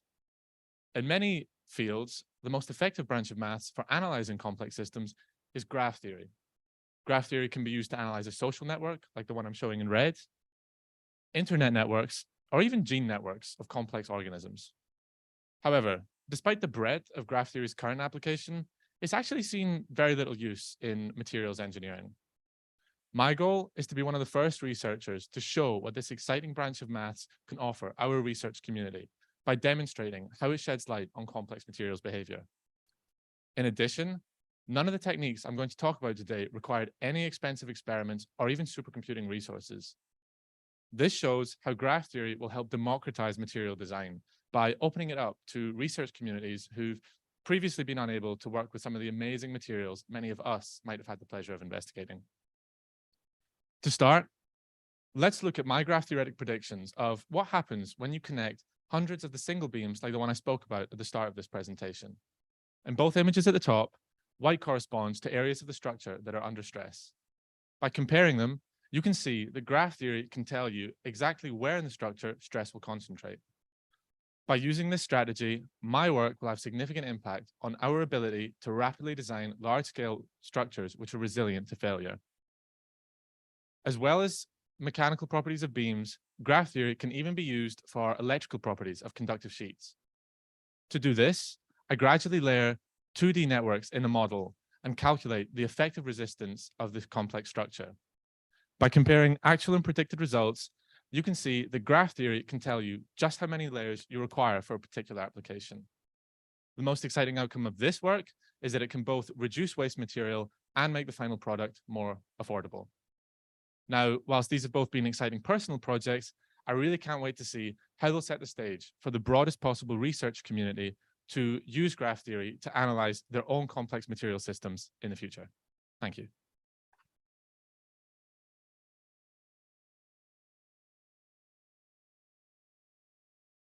How was your experience in preparing for the 3MT? Much harder than I anticipated. Yeah, I worked very hard at this. If my advisors are watching, I'm sorry for not getting much research done this week. And what motivated you to participate in the competition? I just really wanted to learn how to share my work because a lot of my family and friends will ask what I do, and I never really can give a good answer until now. I think this has been a good exercise. So let's thank Aline once again. My name is Dolan Kim. I had the pleasure of serving as one of the co-chairs along with Aditya and working with the student planning team and also planning team from the OSA and ADGPE over the past several months in planning this event. Also thanks to the judges for coming and for your time and your commitment to this event. So for our second half of the event, we'll start with a keynote speaker, Professor Aline Eid. So Professor Aline Eid is an assistant professor in the Department of Electrical Engineering and Computer Science. She completed her PhD in 2021 in Electrical and Computer Engineering at the Georgia Institute of Technology, and she was a postdoctoral associate at the MIT Media Lab. In 2020, she did a 6-month internship with the Google Wearable AR and VR and Advanced Technology and Projects groups. Professor Aline Eid is an inventor of 7 patents, recipient of more than 20 awards, fellowships, and grants, and author and co-author of more than 60 conference papers and journal articles and book chapters. Her vision as a professor is to build a responsive and sustainable infrastructure through the development of innovative wireless systems. Her research interests are millimeter wave wireless power transfer, ultra low power communications, and also wireless sensing. So please help me welcome Professor Aline Eid. Hi, everyone. Well, thank you for inviting me first to be here. I'm really honored to be serving as a judge and to be speaking to you today. I really hope that this small talk, not 3 minutes, that short talk I'm going to be giving encourages everyone here just to pursue always enhancing and improving your communication skills. So, well, let's first start with that. That was me back in 2017. I was really like a lot of you here. I was doing my master's back in Lebanon, my home country. And that was the first time ever I traveled out of my country. And I went to Paris for a conference. Next to me, see if the pointer works. Well, it's fine. Next to me, there's my advisor, my master's advisor. And then on the other side is a person who's very important in my field. I remember that when my advisor told me today we're going to meet Balanis at the conference, I was like, Balanis of the antenna book? But like Balanis, the guy that his name is written on the book we study every day? And he's like, yes. So I remember thinking, how am I going to say hi? What should I say after the hi? And then God forbid, he asked me about my research. How am I going to answer? So I remember all these questions happening, and then I was freaking out on that day. I mean, I'm smiling in that picture right here, but I was nervous. And then don't ask me what I answered, what I said at the time. It wasn't very good. I most probably said something nerdy. It's fine. I mean, he wrote the antenna book, which is a big thing in my field. So I'm assuming he understood what I said. So what I'm showing here is an example of the papers I used to write at the time. Not saying the research was not good. It was pretty nerdy doing research that most probably only the people in my field would understand. I was not writing to the broader audience. I was not even making an effort to make people outside my field try to understand what I'm saying. You can even read the title of that paper, and don't know if anyone, maybe some people from the electrical computer engineering might just understand a few words here and there, but I'm assuming you haven't connected much with that. So that was me at the time. Now, fast forward to 2021. That was, I know we look here like we're on the cover of some magazine. I know we look very cool. So that was me during my PhD at Georgia Tech. This is my advisor and my colleague. And here there was a professional picture taken of us to publicize our work. Now, which work? This, 5G as a wireless power grid. Now, I'm assuming, please tell me more of you now connected with that title. You all know what a power grid is, wireless, 5G. You see it everywhere. T-Mobile, Verizon, they're doing a very good job telling you about 5G. So that was pretty interesting. So here, something changed. I made an effort to communicate with a broader audience. I wrote something that people connected with, and articles were written about it all over, you know, The Economist, Popular Mechanics, etc. They understood things. They said 5G phone networks could provide power as well as communications. They said we could really have a wireless power grid that runs on 5G. A lot of you might now think, maybe I can power my device with 5G. At least you're making a connection, right? And then I continued doing a lot of that research when I went to, not that research, that kind of research. I'll explain more. When I went to do my postdoc, I mean, spot me in that figure. That's me right here. So this was during my postdoc last year at MIT, and I continued doing this technical, nerdy work. I mean, I'm not just playing games, right? I'm doing some very technical, deep technical work, but a lot of our work also is going in the news, right? MIT researchers create X-ray vision headsets. Now, X-ray is connecting to some of the people here that are biomedical thinking X-ray. Well, we're just trying to confuse you, because all we're trying to say here is we are able to see through obstacle, through something. So we're using it as a metaphor, right? New subsea communication system can run on iota of power. So we're making ocean Internet of Things. We're putting sensors underwater in the ocean. This modified AR headset could help you find your lost keys. I mean, I'm hoping here that you guys are connecting with this stuff, right? I mean, you are able to see an article and be like, okay, man, I kind of have an idea of what that research is. So the question that I have is, what changed? What changed between me in 2017 and then me after, like 2021, 2022? Any guesses? Thank you so much. I mean, you could have given it like an extra 10 seconds so that we build the suspense. He saw my slides and he just ruined it, but it's fine. That's fine, I forgive you. Okay, yes. That's me in 2019. Something happened in the middle. That's me in your shoes, standing at its stage at the conference, the biggest conference in my field. It's called IMS, IEEE IMS, International Microwave Symposium. I was there.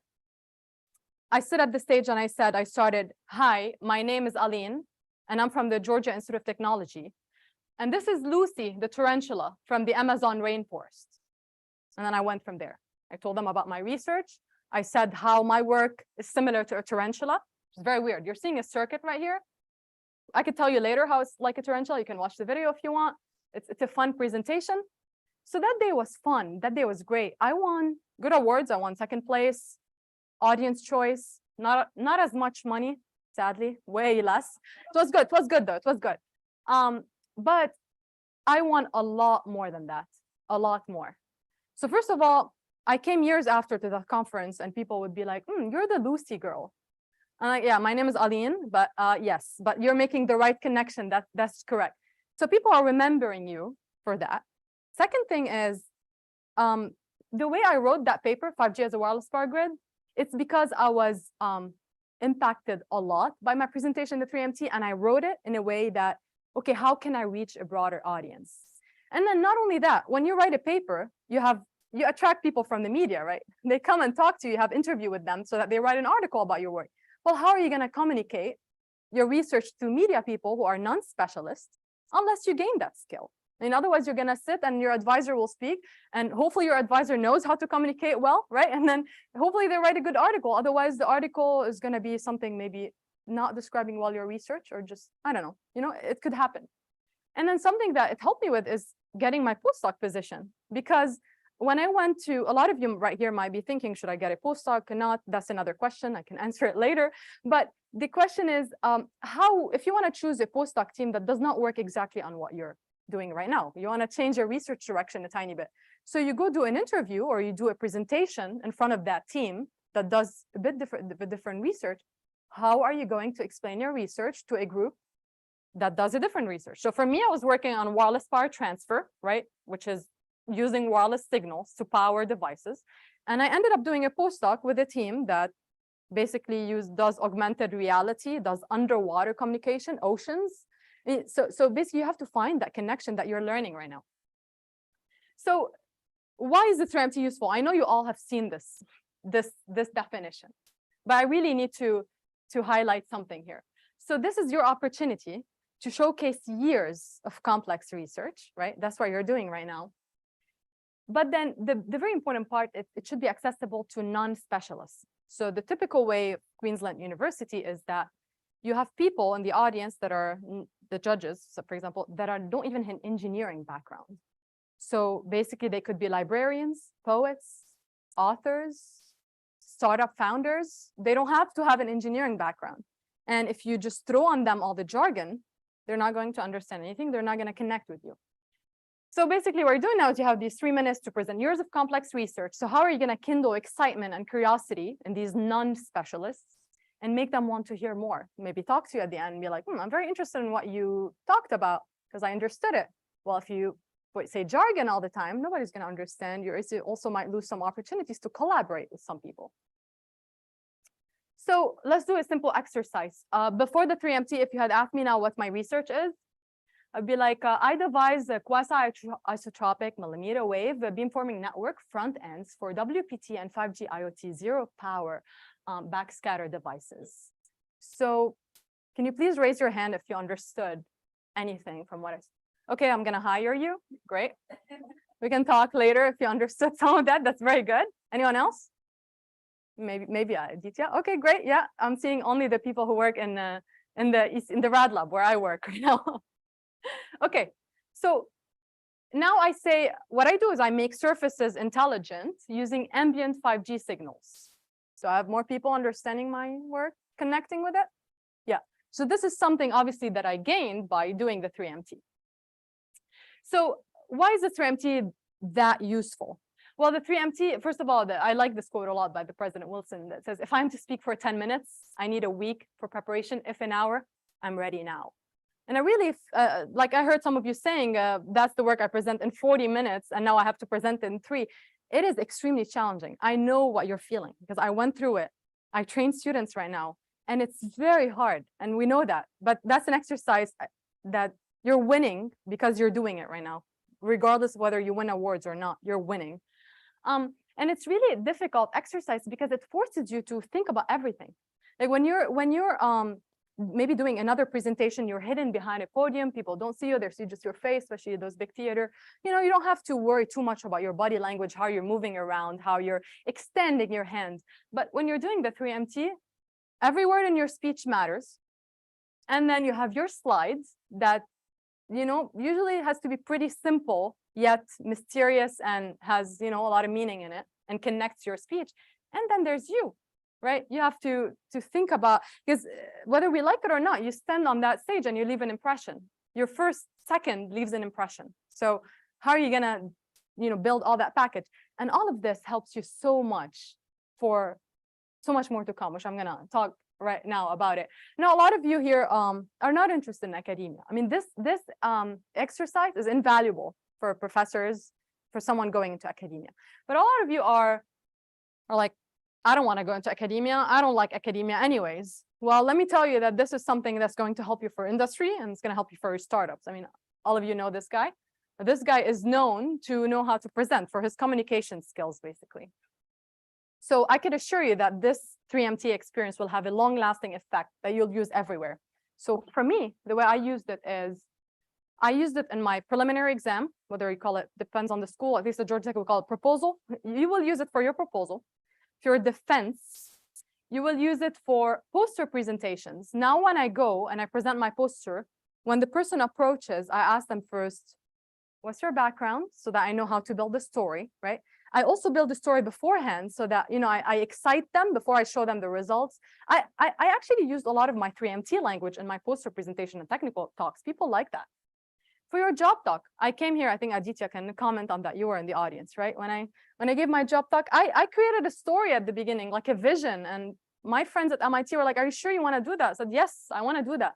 So I started by a vision, where just let people imagine something, and then I went into technical depth, and then some of it is something that everyone would understand, and then going again into some technical. You want some people in the audience to be lost, but not all the time. Maybe on 1 or 2 slides, it's good to confuse people a little, not confuse them, but like dive into the technical stuff. But in the rest, you want everyone to understand. You want to reach the broader audience. And something else is in your elevator pitch. So for those of you who are very interested in startups, just know that a big part of you being, you know, having a startup, if you're the one pitching your idea, is selling your idea. So if you want to sell your idea, pitch it, and elevator pitches or lightning talks, etc., what you're gaining from your 3MT is something you could use in these events. So for some people here who don't know, I'm obviously very passionate about the 3MT. I mean, when I came to give my job talk, I remember saying, does UMich has a 3MT? I really want to bring the 3MT into the engineering. And then here we go, we're here. Thanks to Professor Kazu. I don't know if he's still here. I'm really happy that it's already happening here. And I'm very happy to be part of it when it's the first in the College of Engineering this year. So what happened with me with my 3MT experience is I competed in 2019. And then I ended up being on the committee of that competition and my conference. And then I ended up being the chair. So I've been the chair for the last few years. And then over the course of that, I trained like 70+ students, and I never served as a judge. So that's my first experience serving as a judge, but I was always on the side of training students and how to make their presentation better. And that's why I know your struggle. I know that you're all nervous right now. I know you're like, can you finish? Because I'm nervous. And then I've seen so many presentations. And with that, I learned something is that it's true some people have more talent for that than others. We can see it. We cannot deny that. But this is something that you could learn. Believe me, I've seen transformations that were amazing. People starting not even able to articulate even their names, to them just being just impressive the day of the competition.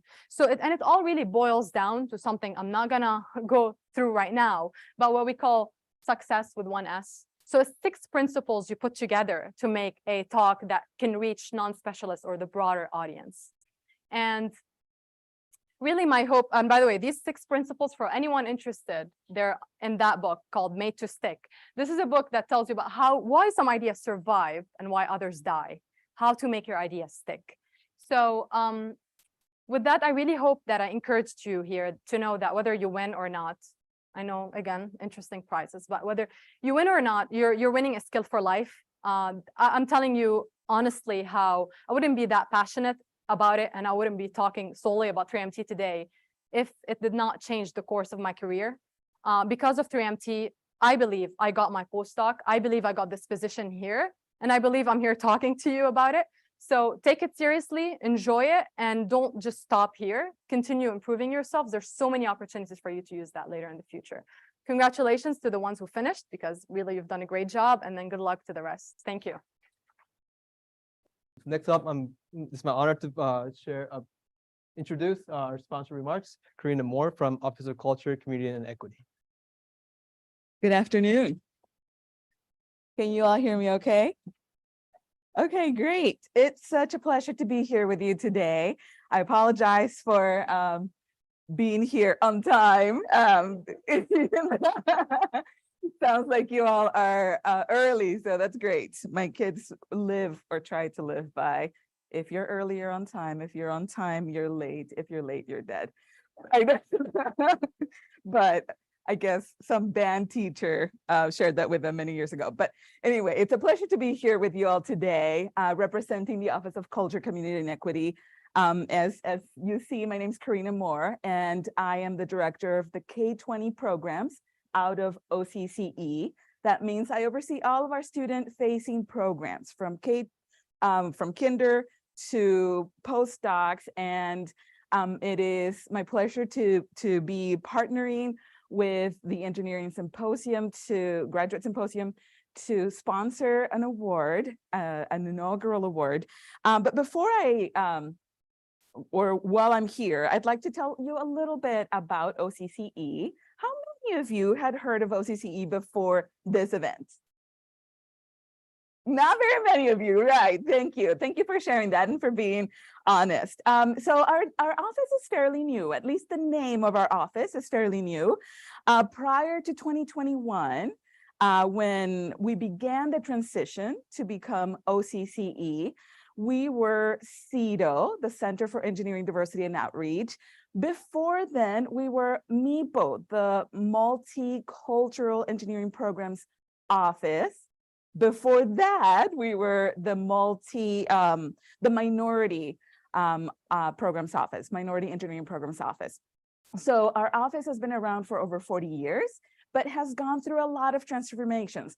The latest one being OCCE, which I'm excited to share the vision and mission of OCCE, which has really expanded the scope of the work that we do. So before we became OCCE, the work was really focused on students, K-20 work, the work that my team and I do.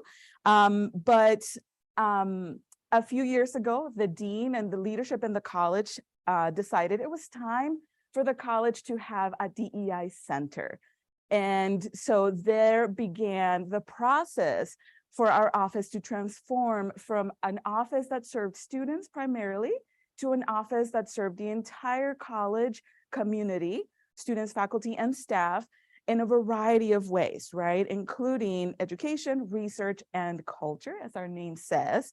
And OCCE has now evolved into a college level service organization that provides DEO thought partnership, expertise, resources, programming, and other services that are available to our entire Michigan engineering community.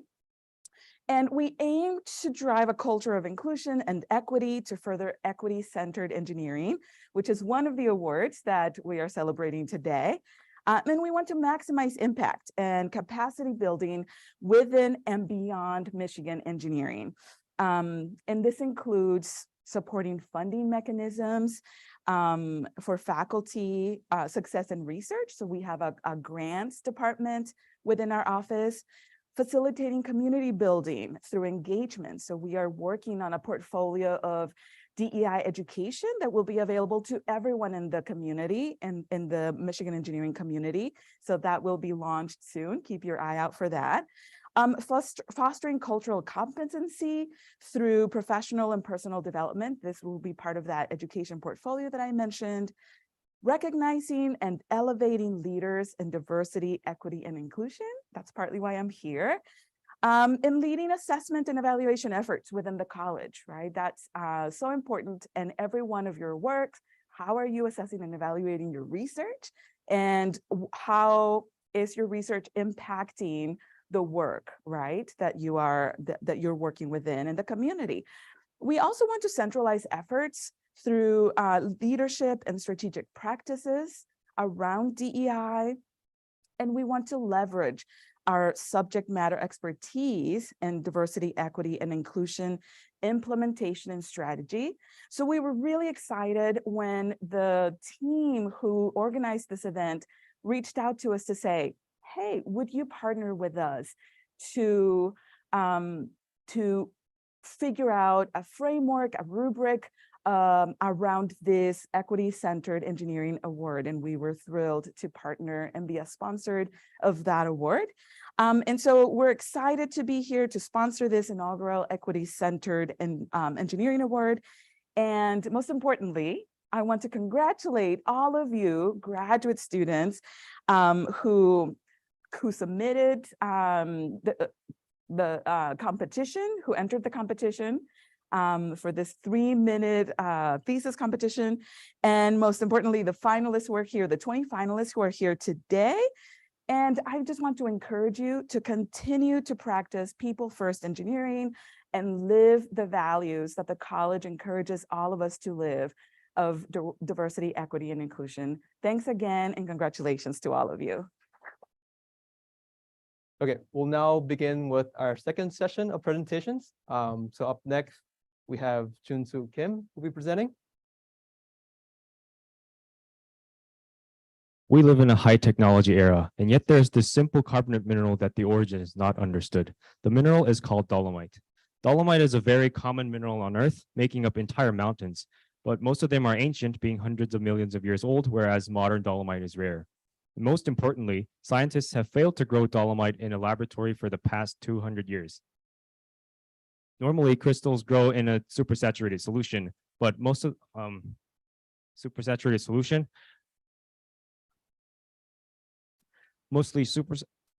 crystals grow in a supersaturated solution, but there was this one experiment that failed to grow dolomite in 1,000 times supersaturated solution even after 32 years. The major contradiction between the massive dolomite deposits in nature and the inability to grow dolomite in a laboratory is a long-standing mystery called the dolomite problem. And in my PhD, I wanted to resolve the dolomite problem from a material science perspective in order to achieve a deeper understanding of the fundamentals of materials growth. Instead of doing experiments, we combined atomic simulations with machine learning methods. This enabled us to simulate the crystal growth of dolomite, which would have taken geological timescales in a laboratory experiment. Our simulations revealed the key reason why dolomite growth is inhibited.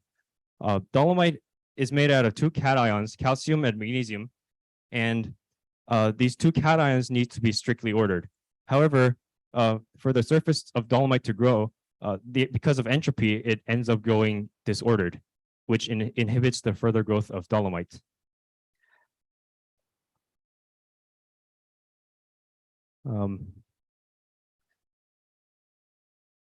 So in order for dolomite to grow, we need to remove the disordered parts of dolomite.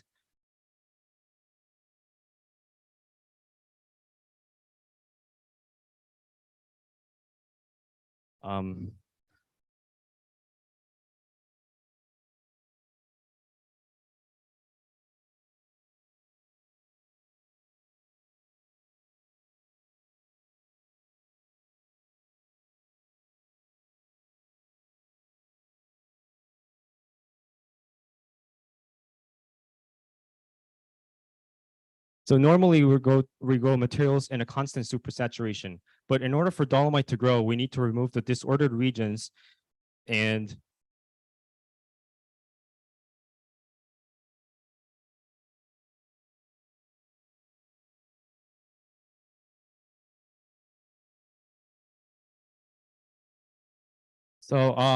sorry, the message is that normally crystals grow in a constant supersaturation, but in order to grow dolomite, we need to fluctuate the concentration from undersaturated and supersaturation, and this is very counterintuitive.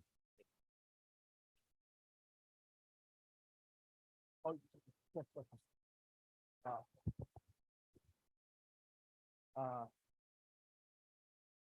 few questions for you. Yes. How's your experience in preparing for the 3MP?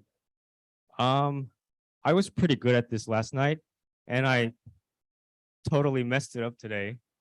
So I don't know, just even for your future presentations, even though you think that you're good at it, you never know what's going to happen.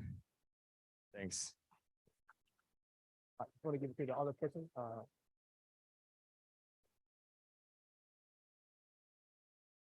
Okay, up next we have Dylan. Its presentation title is From Sound to Sight, Advancing Ultrasound Imaging.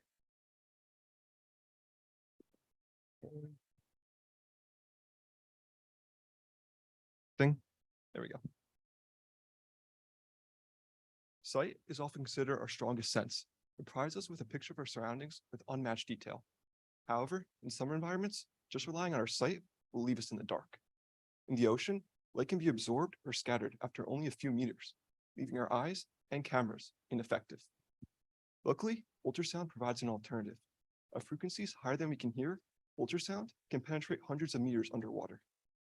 Use ultrasound in the form of sonar for purposes like mapping the sea floor and tracking schools of fish. These are important applications, but the results can be underwhelming.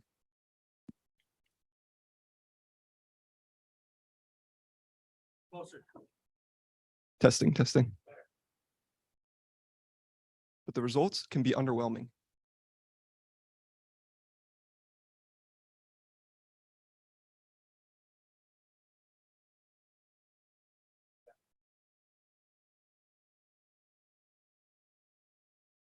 Why can we use the simple cameras in our phones take incredible photos, but we can't do the same with ultrasound? Well, in photography, we use a lens to gather light bouncing off our subject and focus it onto a sensor with millions of pixels. However, for ultrasound, there does not exist a good lens. This means that sonar has to scan across the subject and do many computations in order to form an image. This process is complex and requires expensive hardware, limiting the number of pixels on our sensor to a few hundred rather than a few million. On top of this, the waves of ultrasound are much longer than the waves of light, reducing our potential resolution even further. To solve these challenges, our research group is working on a hybrid solution that combines the strengths of both ultrasound and light-based imaging in a single device. In our approach, instead of scanning across the subject, we sonify the whole subject in ultrasound and record the reflections on a sensor with many pixels. We then use a signal from each pixel to modify a wave of light in the optical fiber. And by gathering the outputs of all these fibers, we can effectively photograph the sound with a regular camera. Because no scanning or computation is required, the number of pixels on our sensor is highly scalable. This, coupled with using the short waves of light for imaging, will greatly increase our resolution beyond typical sonar. So far, we've worked out the fundamental physics and advantages of this imaging technique using first principles of wave propagation. And we found the potential for 1,000 times increase in resolution. Now we are working on developing a prototype and have shown the ability to transform a sound wave input to a light wave output using a fiber optic modulator. This is 1 pixel in our sensor. We're currently building more for a true demonstration of imaging. Success here will enable cost-effective, high-resolution sonar, opening up an array of new technologies and commercial opportunities. Thank you for your time. Let's truly see what ultrasound has to offer.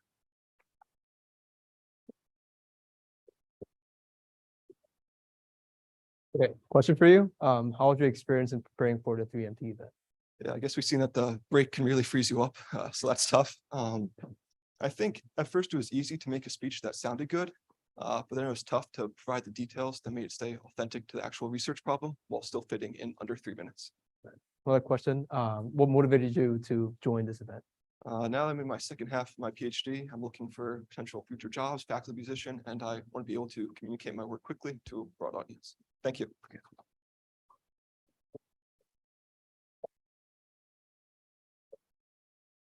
Next presenter is Abda Kumari. Mic test. Works great. Title of the presentation is X-Aging, the extra big work by small cellular vesicles during aging. Is age just a number? Not really. Something changes in your body cells as you grow older. So the toxins that every time your cells are being exposed to, be it in the form of sunlight, chemicals, or trauma, stresses your cells. And this stress builds up over time. This buildup of stress is what we call biological aging. Biological aging is a set of many age-related disorders like cataracts, hypertension, weak immunity, etc. And this exposure and buildup of stress is different in different individuals, so we age differently. For example, a 26-year-old like me with back and knee pain may be more biologically aged than Tom Cruise or Roger Federer. So what exactly does stress do to your cells? Let's look at a normal cell first. A normal cell produces many nanometer-sized small entities, spherical entities called extracellular vesicles. These vesicles bring a lot of information from the cells that they come from, circulate in the body, and then they are taken up by other cells in the body. So we can see that they mediate intercellular communication or crosstalk between these cells. In stress cells, these vesicles, the quality and the quantity both change as the cells are stressed. So now what happens is not only are there many amount of stress vesicles circulating in the blood, but they're also carrying this stress from the source to other cells in the body, meaning they're spreading stress or spreading aging. The question is, can I remove these vesicles from circulation and can I reduce signs of aging? Well, the goal of my PhD is to use a micro-sized platform called a microfluidic device to remove these stressed vesicles from circulation and see if that brings a change in the signs of aging. So what have I seen so far? Well, I have validated that there is DNA damage in the cells that I stress with irradiation, and that these stressed cells produce at least 10 times more vesicles than the normal cells. Not only that, from my understanding of these vesicles, there are some proteins that are expressed more on the surface of these vesicles. And my immediate plan is to target these proteins using a specific antibody in order to immobilize these vesicles on the microfluidic platform. Next, I plan to hook this device or the microfluidic system that I'm talking about into old mice. And then I'll run a dialysis-like operation to see if removing these stressed vesicles from old mice can make them younger and healthier. Or the question I'll be answering is, have I reversed aging? Once successful with animals, I will then apply that to humans in order to see if I can reduce the age-related disorders that I mentioned before. And this, I think, will be very beneficial for the aged population, people above 65 years of age who suffer from a lot of age-related disorders. And this population is, believe me, 10% of the total global counts. I also think this might make my advisor happy because she's hoping that I'll make her look younger one day.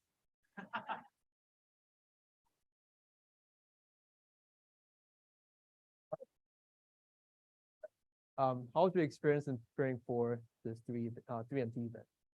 I liked it. I like public speaking, and I think this was a really great chance for me to talk and have a brief talk, because I recently gave my thesis proposal exam. It was for 2 hours. So I wanted really to brief that down and talk about, show my research. So yeah, that was fun. Amazing. And what motivated you to join this event?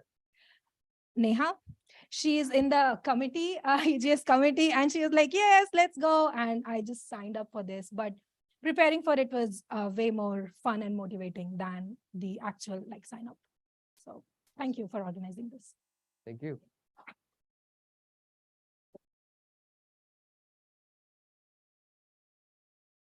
Okay, our next presenter is Saida Mohamed Khairi. The title of her presentation is Particle Shape Effect on the Structural Color of Colloidal Crystals. Yes. Let's look at our clothes and paints on the wall. As time goes by, the colors will fade as they are exposed to UV, heat, or other chemicals. This is because the colors in dyes and pigments depends on the chemical structure. Here we can see, in nature, we see mostly colors in structural color. Structural color depends on the light interaction with the microstructure instead of chemicals. Here we can see the peacock feathers don't have blue or green pigments, but instead light goes through the tiny cylinder structures so that it produces certain colors reach our eyes because of the distance between the particles that makes it show certain colors.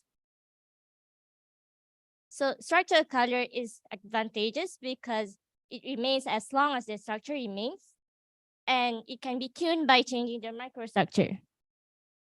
So how can we make structural color? One way is to make a crystal of microparticles.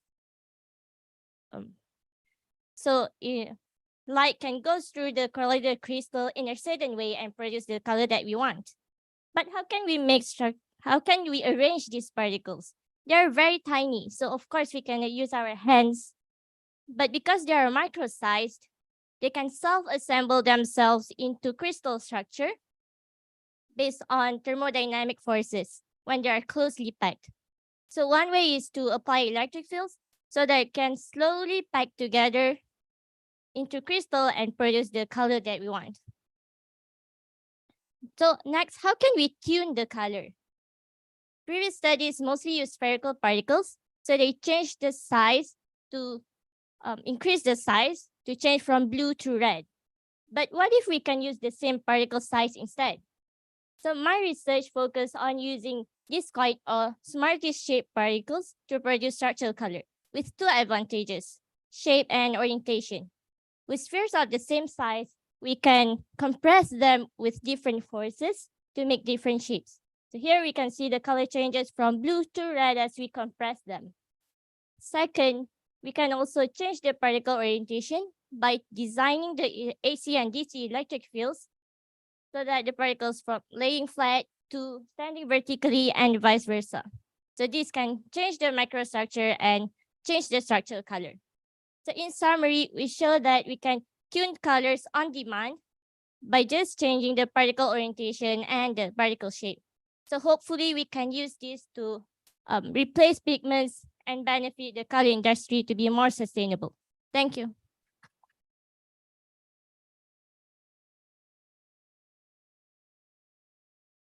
Awesome. How was your experience in your preparation for this event? I think the most challenging thing is to memorize the script. Okay. And what motivated you to participate in this event? I'm interested in public communication of science to like the general audience. So this is quite a first experience and good practice for me. Awesome. Amazing. Thank you.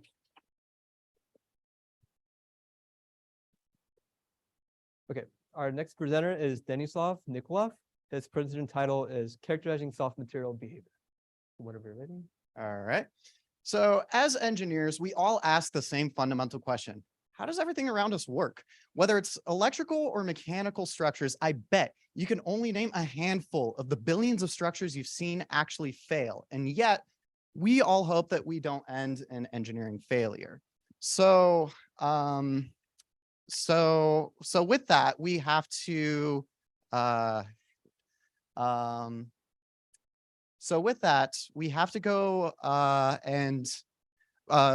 go along with some tricks in order to help our designs, like being inspired by designs in nature. But we engineers need to take it a step further for the sake of our stakeholders, the people who actually use our designs. So additionally, we need meticulous design standards, especially when it comes to the source of most engineering disasters, material failure. So for successful material calibration, we first need to design and create a mechanical test. Any type of mechanical stimulation, like pulling on a dog bone or initiating shear on silicone rubber, requires two types of measurements. The first is force response, and the trickier of the two to measure are deformations. For metals, we only require one single deformation data points from an extensometer or surface data points from tracking a grid of points on the metal. However, non-homogeneous soft materials require tracking internal deformations, and we have less established standardized tests to do so. So with that, how do we measure what's happening inside of the material without taking it apart? That's what I answered when developing two techniques to track internal deformations. The first utilizes an MRI. We acquire 3D deformations by encoding data from when the sample is stretched versus when it's unstretched. The trick here is that the data is in Fourier space and requires some tweaking to map deformations. Multiphoton microscopy, or more generally laser microscopy, excites fluorescent particles and typically biological material that then emit a signal which is picked up by a sensor and creates 3D images. For this technique, I simply overlay the before and after images from the test and then track deformations, kind of like visually comparing two pause frames in a YouTube video. Now, the personal flavor that I add to all this is experimental optimization. In other words, I want to find the best mechanical test. So with that, I basically run iterative simulations until I find the best characterization test. I've now automated this process for an optimization pipeline, which has the goal of stimulating the deformation field enough to model material behavior and thus characterize. But my approach is not solely limited to soft materials and can be used to, say, characterize metals. And this is the crucial next step towards repeatable standardized testing and thus creating safer engineering designs. Thank you.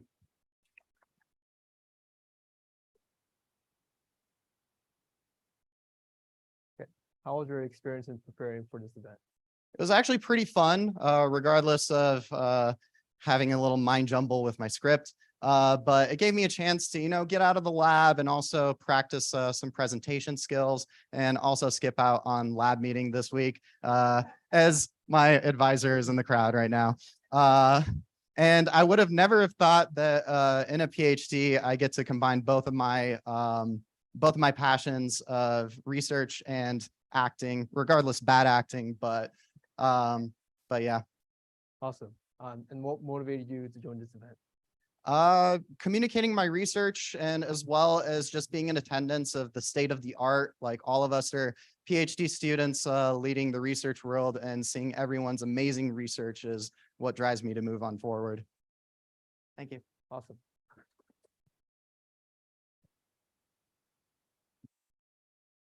Okay, our next presenter is Adam Kaleo Roberts. Title of his presentation is Predicting the Radar Backscatter of Cornfields for Precision Agriculture. Mic check, mic check. Okay. All right. Imagine that you are a corn farmer. There's a couple of things that you need to keep track of. One of them is the water in the soil or the soil moisture. The other is, well, you need that because plants need water to grow and you don't want to use too much. The other is how well the plants are growing or the growth stage. That's important to know because it can help you plan when to harvest and what the yield might be. And you can track the soil moisture by digging up the dirt and feeling it with your hands or with electronic sensors that you place in the field. Tracking the growth stage sometimes requires that you go out into the field and collect some samples, especially if you want to make a prediction about the yield. So those are some things you have to do. And sometimes you may not want to do them because it might be hot outside or you have something else important that you need to do, like fixing the combine. So, but what if you had an application like Google Earth that overlaid soil moisture and growth stage on a map of your farm? Then you could track those things. You wouldn't have to go outside. You could fix the combine. That'd be great. And so that's one of the outcomes that my research hopes to enable by using data from satellites equipped with radar sensors. So many existing satellites have radars, and radars are instruments that send radio waves down to Earth and then listen to the reflections that come back, much like bats use echolocation. And because radars use radio waves, their measurements are sensitive to things like soil moisture and the whatever plants you have above the ground, and that's why you can use it. So researchers have tried to do this, and they've developed algorithms called scattering models that can predict the radar echo strength based on what the field is like. And these models are somewhat inaccurate because of some simplifying assumptions they need to make. So the goal of my research is to develop a very accurate scattering model for cornfields. And this is made possible by two things. One is using an advanced computer program in tandem with 3D models of corn plants that can simulate the full scattering that happens in a cornfield and sidestep some of the simplifying assumptions that are made. The other is taking advantage of the periodic patterning in cornfields because of the rows to reduce how many computer resources are needed to run that simulation. And I tested this simulation by comparing its predictions with real radar data and with an existing state-of-the-art scattering model. There was remarkable agreement between the simulation's predictions and what the radar data said. Additionally, the error of the predictions was about 6 times less than the error produced by the state-of-the-art model. So that showed that the scattering model worked really well. So the next step for my research is to use this model to specify a quantitative relationship between backscatter, soil moisture, and growth stage so that satellites can measure that better, and so that as a farmer, you can be able to water and harvest when you need to. Thank you.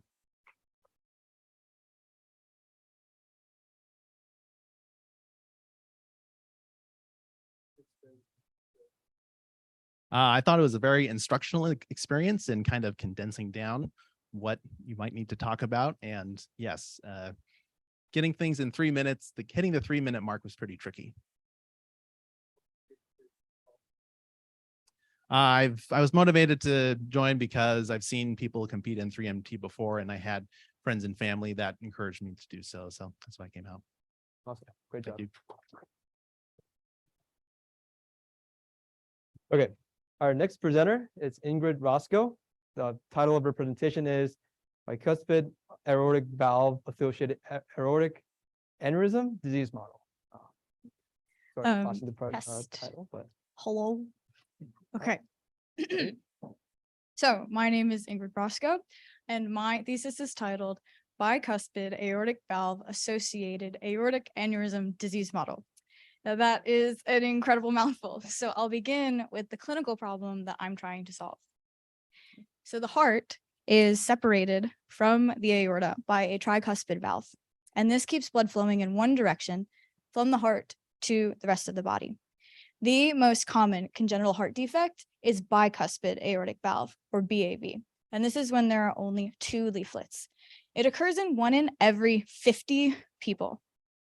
And of these people, 80% will develop aortic aneurysms. This can be life-threatening if the aorta ruptures. So my hypothesis is that this occurs due to a combination of genetic predisposition and unusual hemodynamics. My thesis is to discover the underlying mechanisms for why this happens. So we're looking at the mechanical failure at the cellular level. And I want to determine why these BAV patients are so susceptible to aneurysm formation.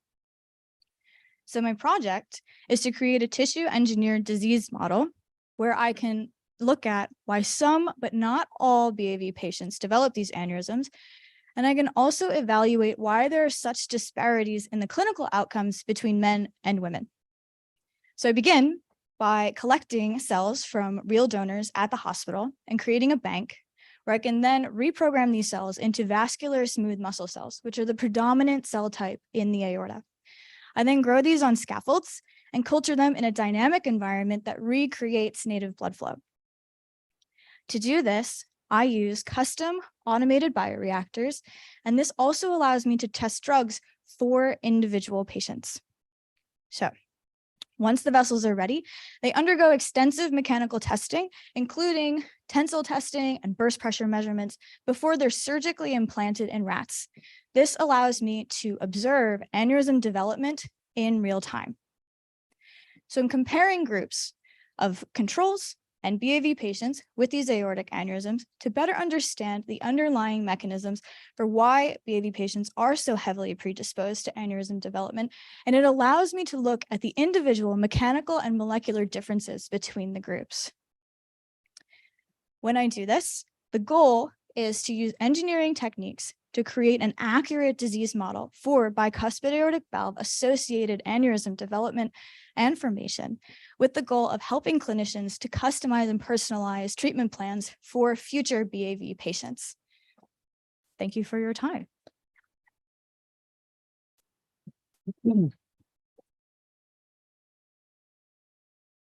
Okay, 2 questions for you. How was your experience in preparing for this event? Stressful. It was rough. I'm not gonna lie. I have a buddy who came and he helped me practice all week, and he memorized the speech before I did, which was really good of him to help me out with that. But yeah, it was hard. And then what motivated you to join this event? So it was kind of like a twofold motivation. So one being my PI told me I needed to practice presenting. So I was like, well, what better way? And this was terrifying. So I was like, I might as well just do it. But the other reason was I feel pretty strongly that engineering has a very translatable aspect to it. And you're doing something for someone else. And if people don't know what it is you're trying to do and who you're trying to do it for, then why are you doing it? So I thought this was a really good opportunity to like let people know that I'm trying to do something for specific people who are like real human beings with like real problems. All right, thank you. All right, up next, we have Benush Rostami. Title of her presentation is Technological Approaches for Large Count High Density Neural Probes. Test. Can you hear me? Ready? Yeah. Hello, everyone. Imagine a world in which we could control machines and computers using our thoughts. It might sound like sci-fi, but it's going to be becoming reality thanks to brain-computer interface, or BCI. BCI is all about how we can connect our minds to computers. And it's been already used to help people with disabilities, to drive vehicles, to play video games. And it's clear that a lot of funding and research is getting involved in this field. So BCI is going to be one of the big parts of our future. But let's see how BCIs actually work. The first step in almost all BCI systems is to measure electrical signals from the brain. And we know that there are different methods to do that, like EEG, ECOG, implantable neural probes.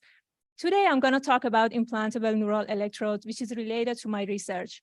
These are tiny devices that can be implanted in the brain, and they can measure electrical signals in the brain with the highest resolution compared to other BCI methods. But there are some challenges with them that, especially when we are going to keep them implanted in the brain for long-term measurements. When we implant any foreign object in our body, the natural response of our body cells is to attack it. And when we implant these probes in our brain, the brain cells surround these probes and they disturb their long-term measurements. We call it foreign body response, and the intensity of this response, it depends on different factors like the size, shape, and material of the probe. For example, the softer materials or smaller devices, they can cause fewer issues, but for getting more detailed measurements from the brain, we need large counts and high density neural probes. That naturally causes more issue. My research is focused on improving the electrical and mechanical properties of these large counts and high density neural probes to make them useful and suitable for long-term measurements and to cause less foreign body response. I've been working on optimizing the geometry and shape of these probes in a way to create a balance between their precision and their flexibility. And I've been fabricating them with a thickness as small as 3 microns. And these probes can be implanted in the brain of mice or rats, and they can have different applications. Overall, this research can be used to get more precise and more efficient BCI. Thank you so much.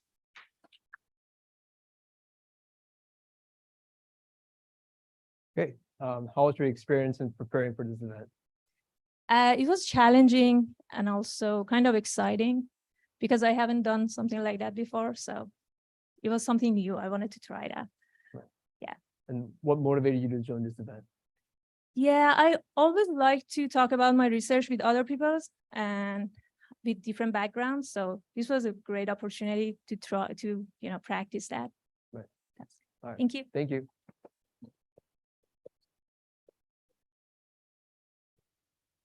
Okay, up next, we have Brian J. Tang. The title of his presentation is Recovering Privacy and Autonomy in the Presence of Language Models. Okay, sorry, mic check? Yep. Okay. Hi, everyone. I'd like you to picture a world in which you share your deepest thoughts and feelings with a machine, letting it shape your words, decisions, and even actions. Does this sound familiar? That's because we're living in this reality today, and it's vital we understand and address its every implication.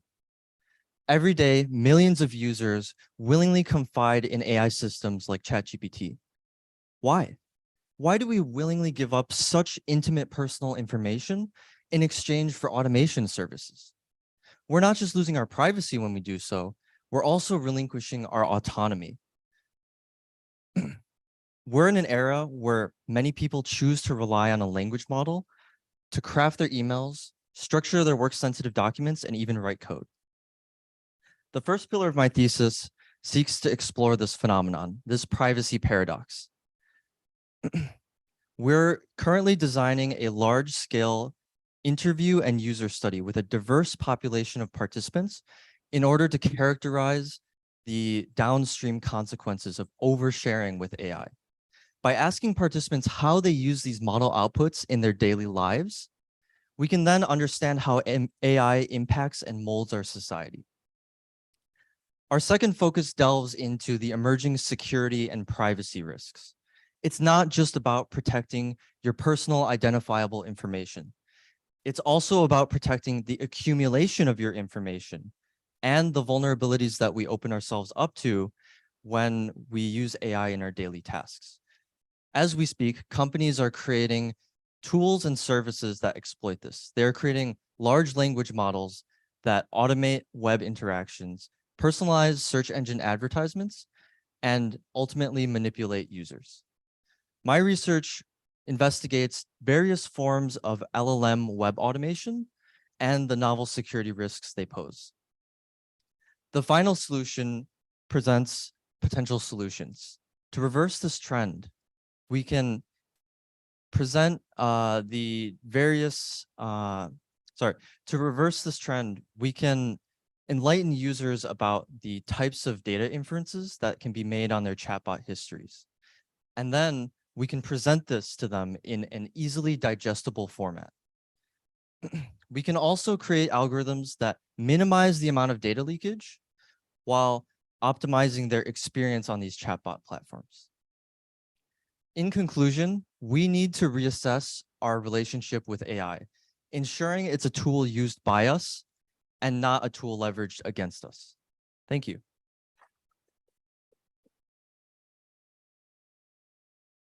Okay, 2 questions for you. How was your experience in preparing for this event? It's very challenging, lots of memorization, many hours. Right. And what motivated you to join this event? It's a lot of what other people have said. I also just wanted to get the word out there to please stop using ChatGPT to write your grant proposals. It's not a good idea. Awesome. Let's take the presenter one more time. All right, thank you very much.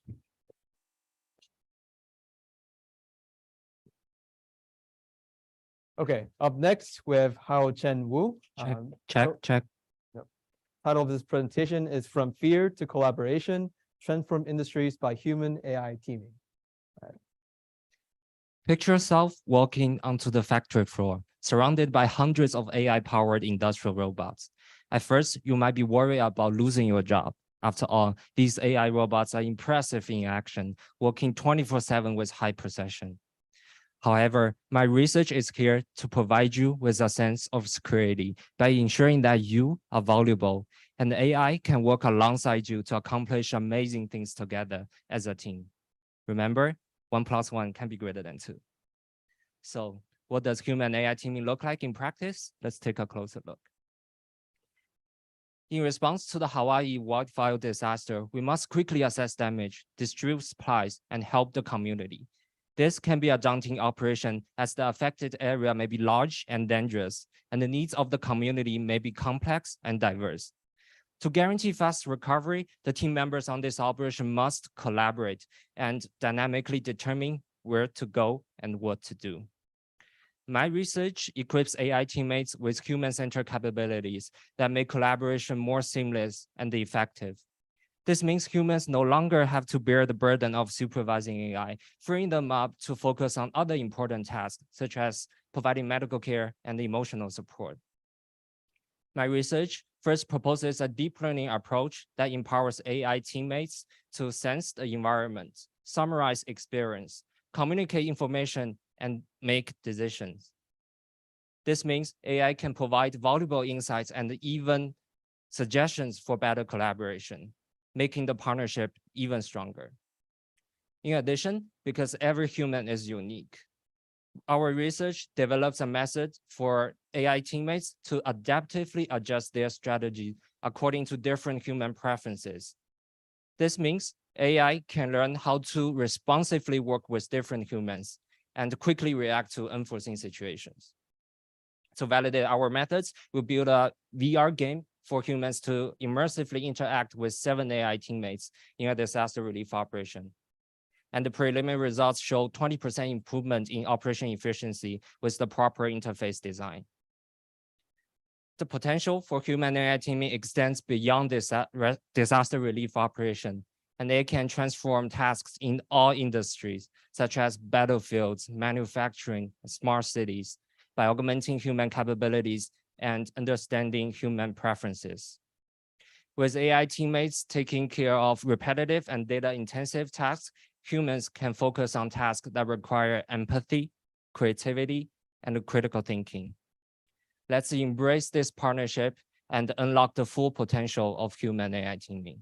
Thank you.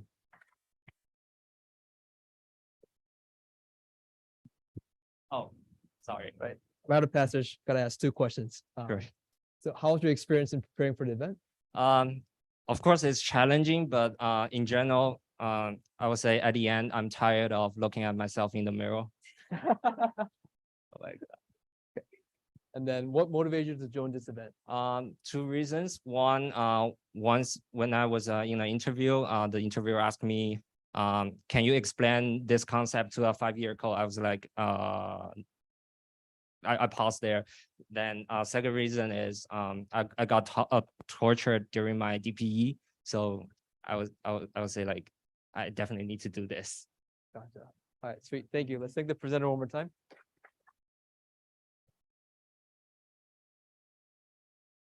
Okay, next up, we have Claire Yin. Title of her presentation is Directly Reacting Captured CO2. Okay, first, can we hear me? Hear the nervousness? Okay. Yeah.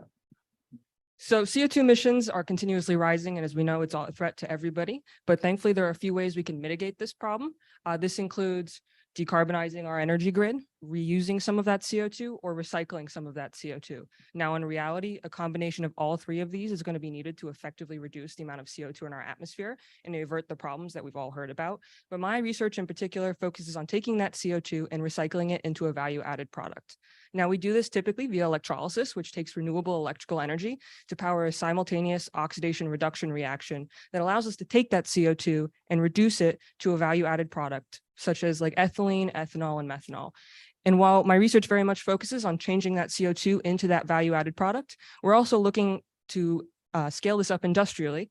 And the problem with CO2 reduction at an industrial scale is that CO2 does not come concentrated. CO2 comes dilute in the atmosphere, or it comes part of a mixed gas waste stream. And so how that's traditionally concentrated is through the process on the left, where dilute CO2 interacts with a liquid capture solvent. It forms a liquid CO2 capture solvent complex.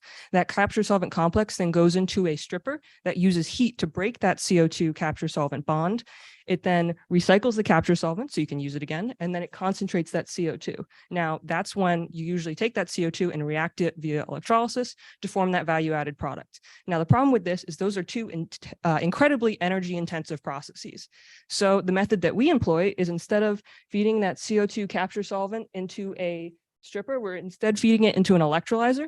And in that electrolyzer, the CO2 capture solvent goes to a metal surface site. That CO2 part reacts with the metal surface site, forming that product, concentrating it down, but also simultaneously breaking that CO2 capture solvent bond. And so that allows you to regenerate the capture solvent. You've got your products, and we've effectively taken 2 very energy intensive processes and turned them into 1.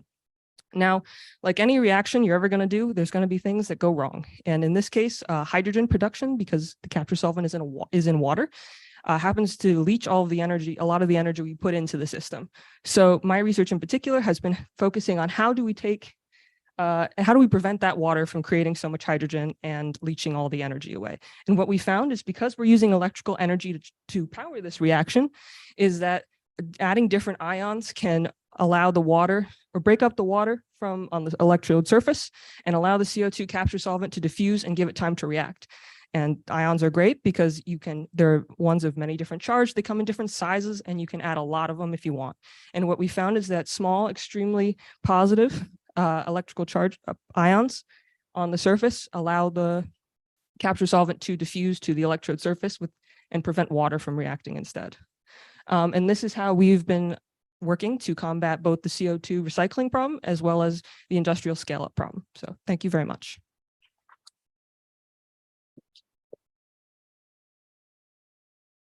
All right, you know what's coming. 2 questions. How was your experience in preparing for this event? Well, I gave this presentation to my friend's cat last night and it walked away. So this is slightly better, I guess. Yeah.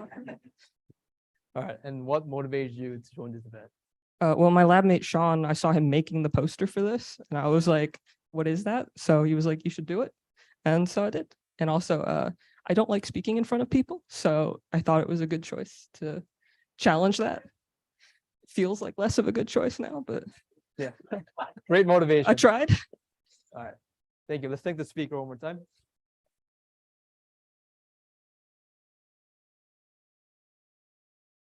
Okay, up next, we have Chi Mei Young.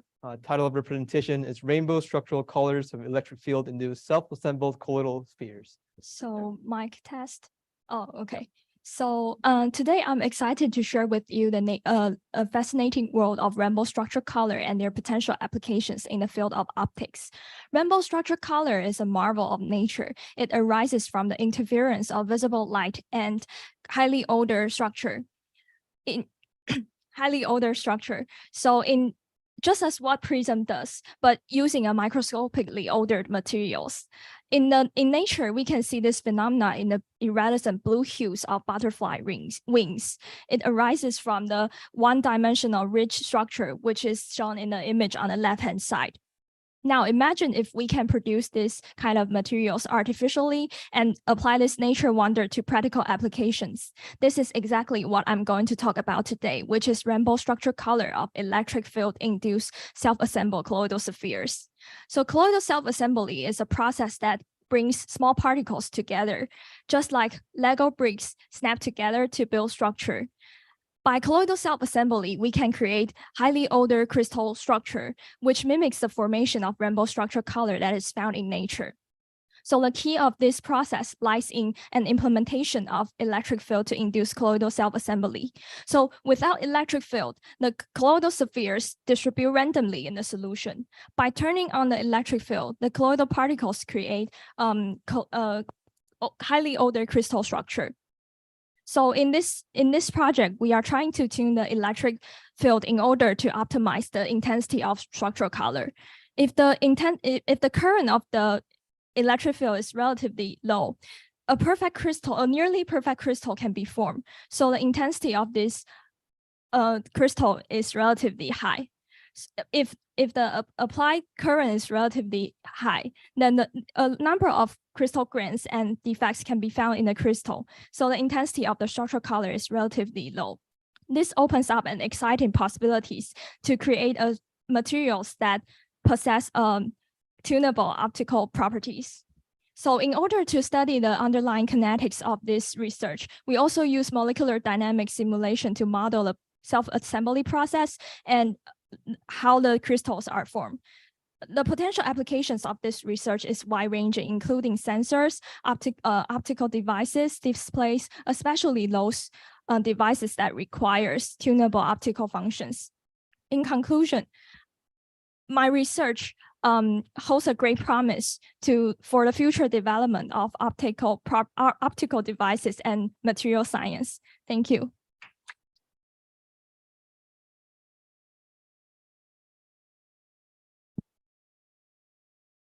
Okay, how was your experience in preparing for this event? It's kind of like stressful, yes. Like Seems to to be a common prepare. theme. Yes. And you mean the second questions or Oh, sure. Yes, it's stressful, especially to memorize those script and yes. And so what motivated you to compete in this event? Like it's a good practice to speak in front of the audience. Right. Okay, sweet. Let's thank the speaker one more time.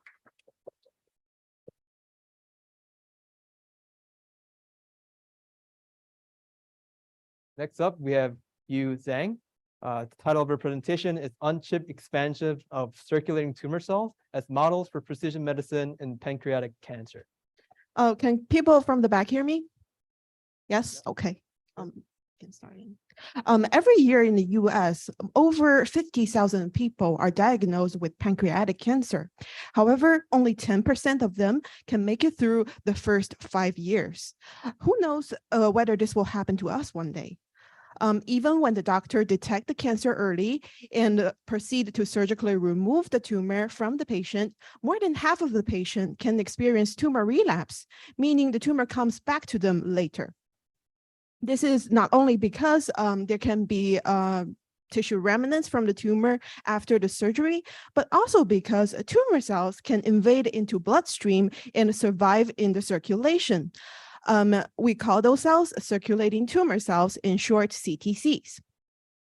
CTCs can not only cause tumor relapse, but also tumor metastasis when they go into a different organ and grow into a secondary tumor. So researchers consider CTCs as the seeds of the tumor. We came up with this idea. Why not we take those seeds of the tumor outside of a patient body and actually grow them into a piece of sampling tissue that we can use to study the tumor and help with the treatment advice. This can also potentially replace the traditional way of tissue sampling, where the patient has to go through a very invasive and expensive procedure to get that small piece of tissue. But despite the very compelling potential of CTCs, they are very low in the number in the blood. So we need microscale technologies to be able to isolate and culture them for the purpose of this study. In my thesis, I use a previously developed microfluidic device called Labyrinth that can separate CTCs from all the other blood components based on their size difference. I also engineered and designed another microfluidic chip that allows embedding of those isolated CTCs, and eventually they will grow into multiple pieces of small-scale tumor tissues. We will, in the future, we will use those tumor tissues to test which treatment works the best on the patient-specific tumor to kill that tumor and provide feedback so that the patient can have better treatment plans. I hope that in the future, with this progressing research study, the patient with pancreatic cancer can suffer less and live longer. Thank you. We stay up here. Good job. So how was your experience in preparing for the event? It's good. It's very fun to like compile my research into a way that I believe most of the people can understand, like regardless of their background. One mistake I made, I just copy pasted the title. So I hope after my presentation, you all understand what that heavy jargon meant. Yeah. And also, what motivated you to join this event? We need funds in our Nebraska lab, and I'm also advertising for us. Yes, we made 3 of us, we made into the finalists, so I'm very proud of us. Yay. Right. Also, I like to practice my public speaking skill as part of it. Okay. Thank you. Thank you. Thank you for listening. Oh, yeah, I'll take this. All right, so that concludes our finalist presentations. So congrats to all the finalists for completing your presentations. Now we'll take about 20 to 30-minute break for us to tally the scores, and we'll resume our session with the award ceremony.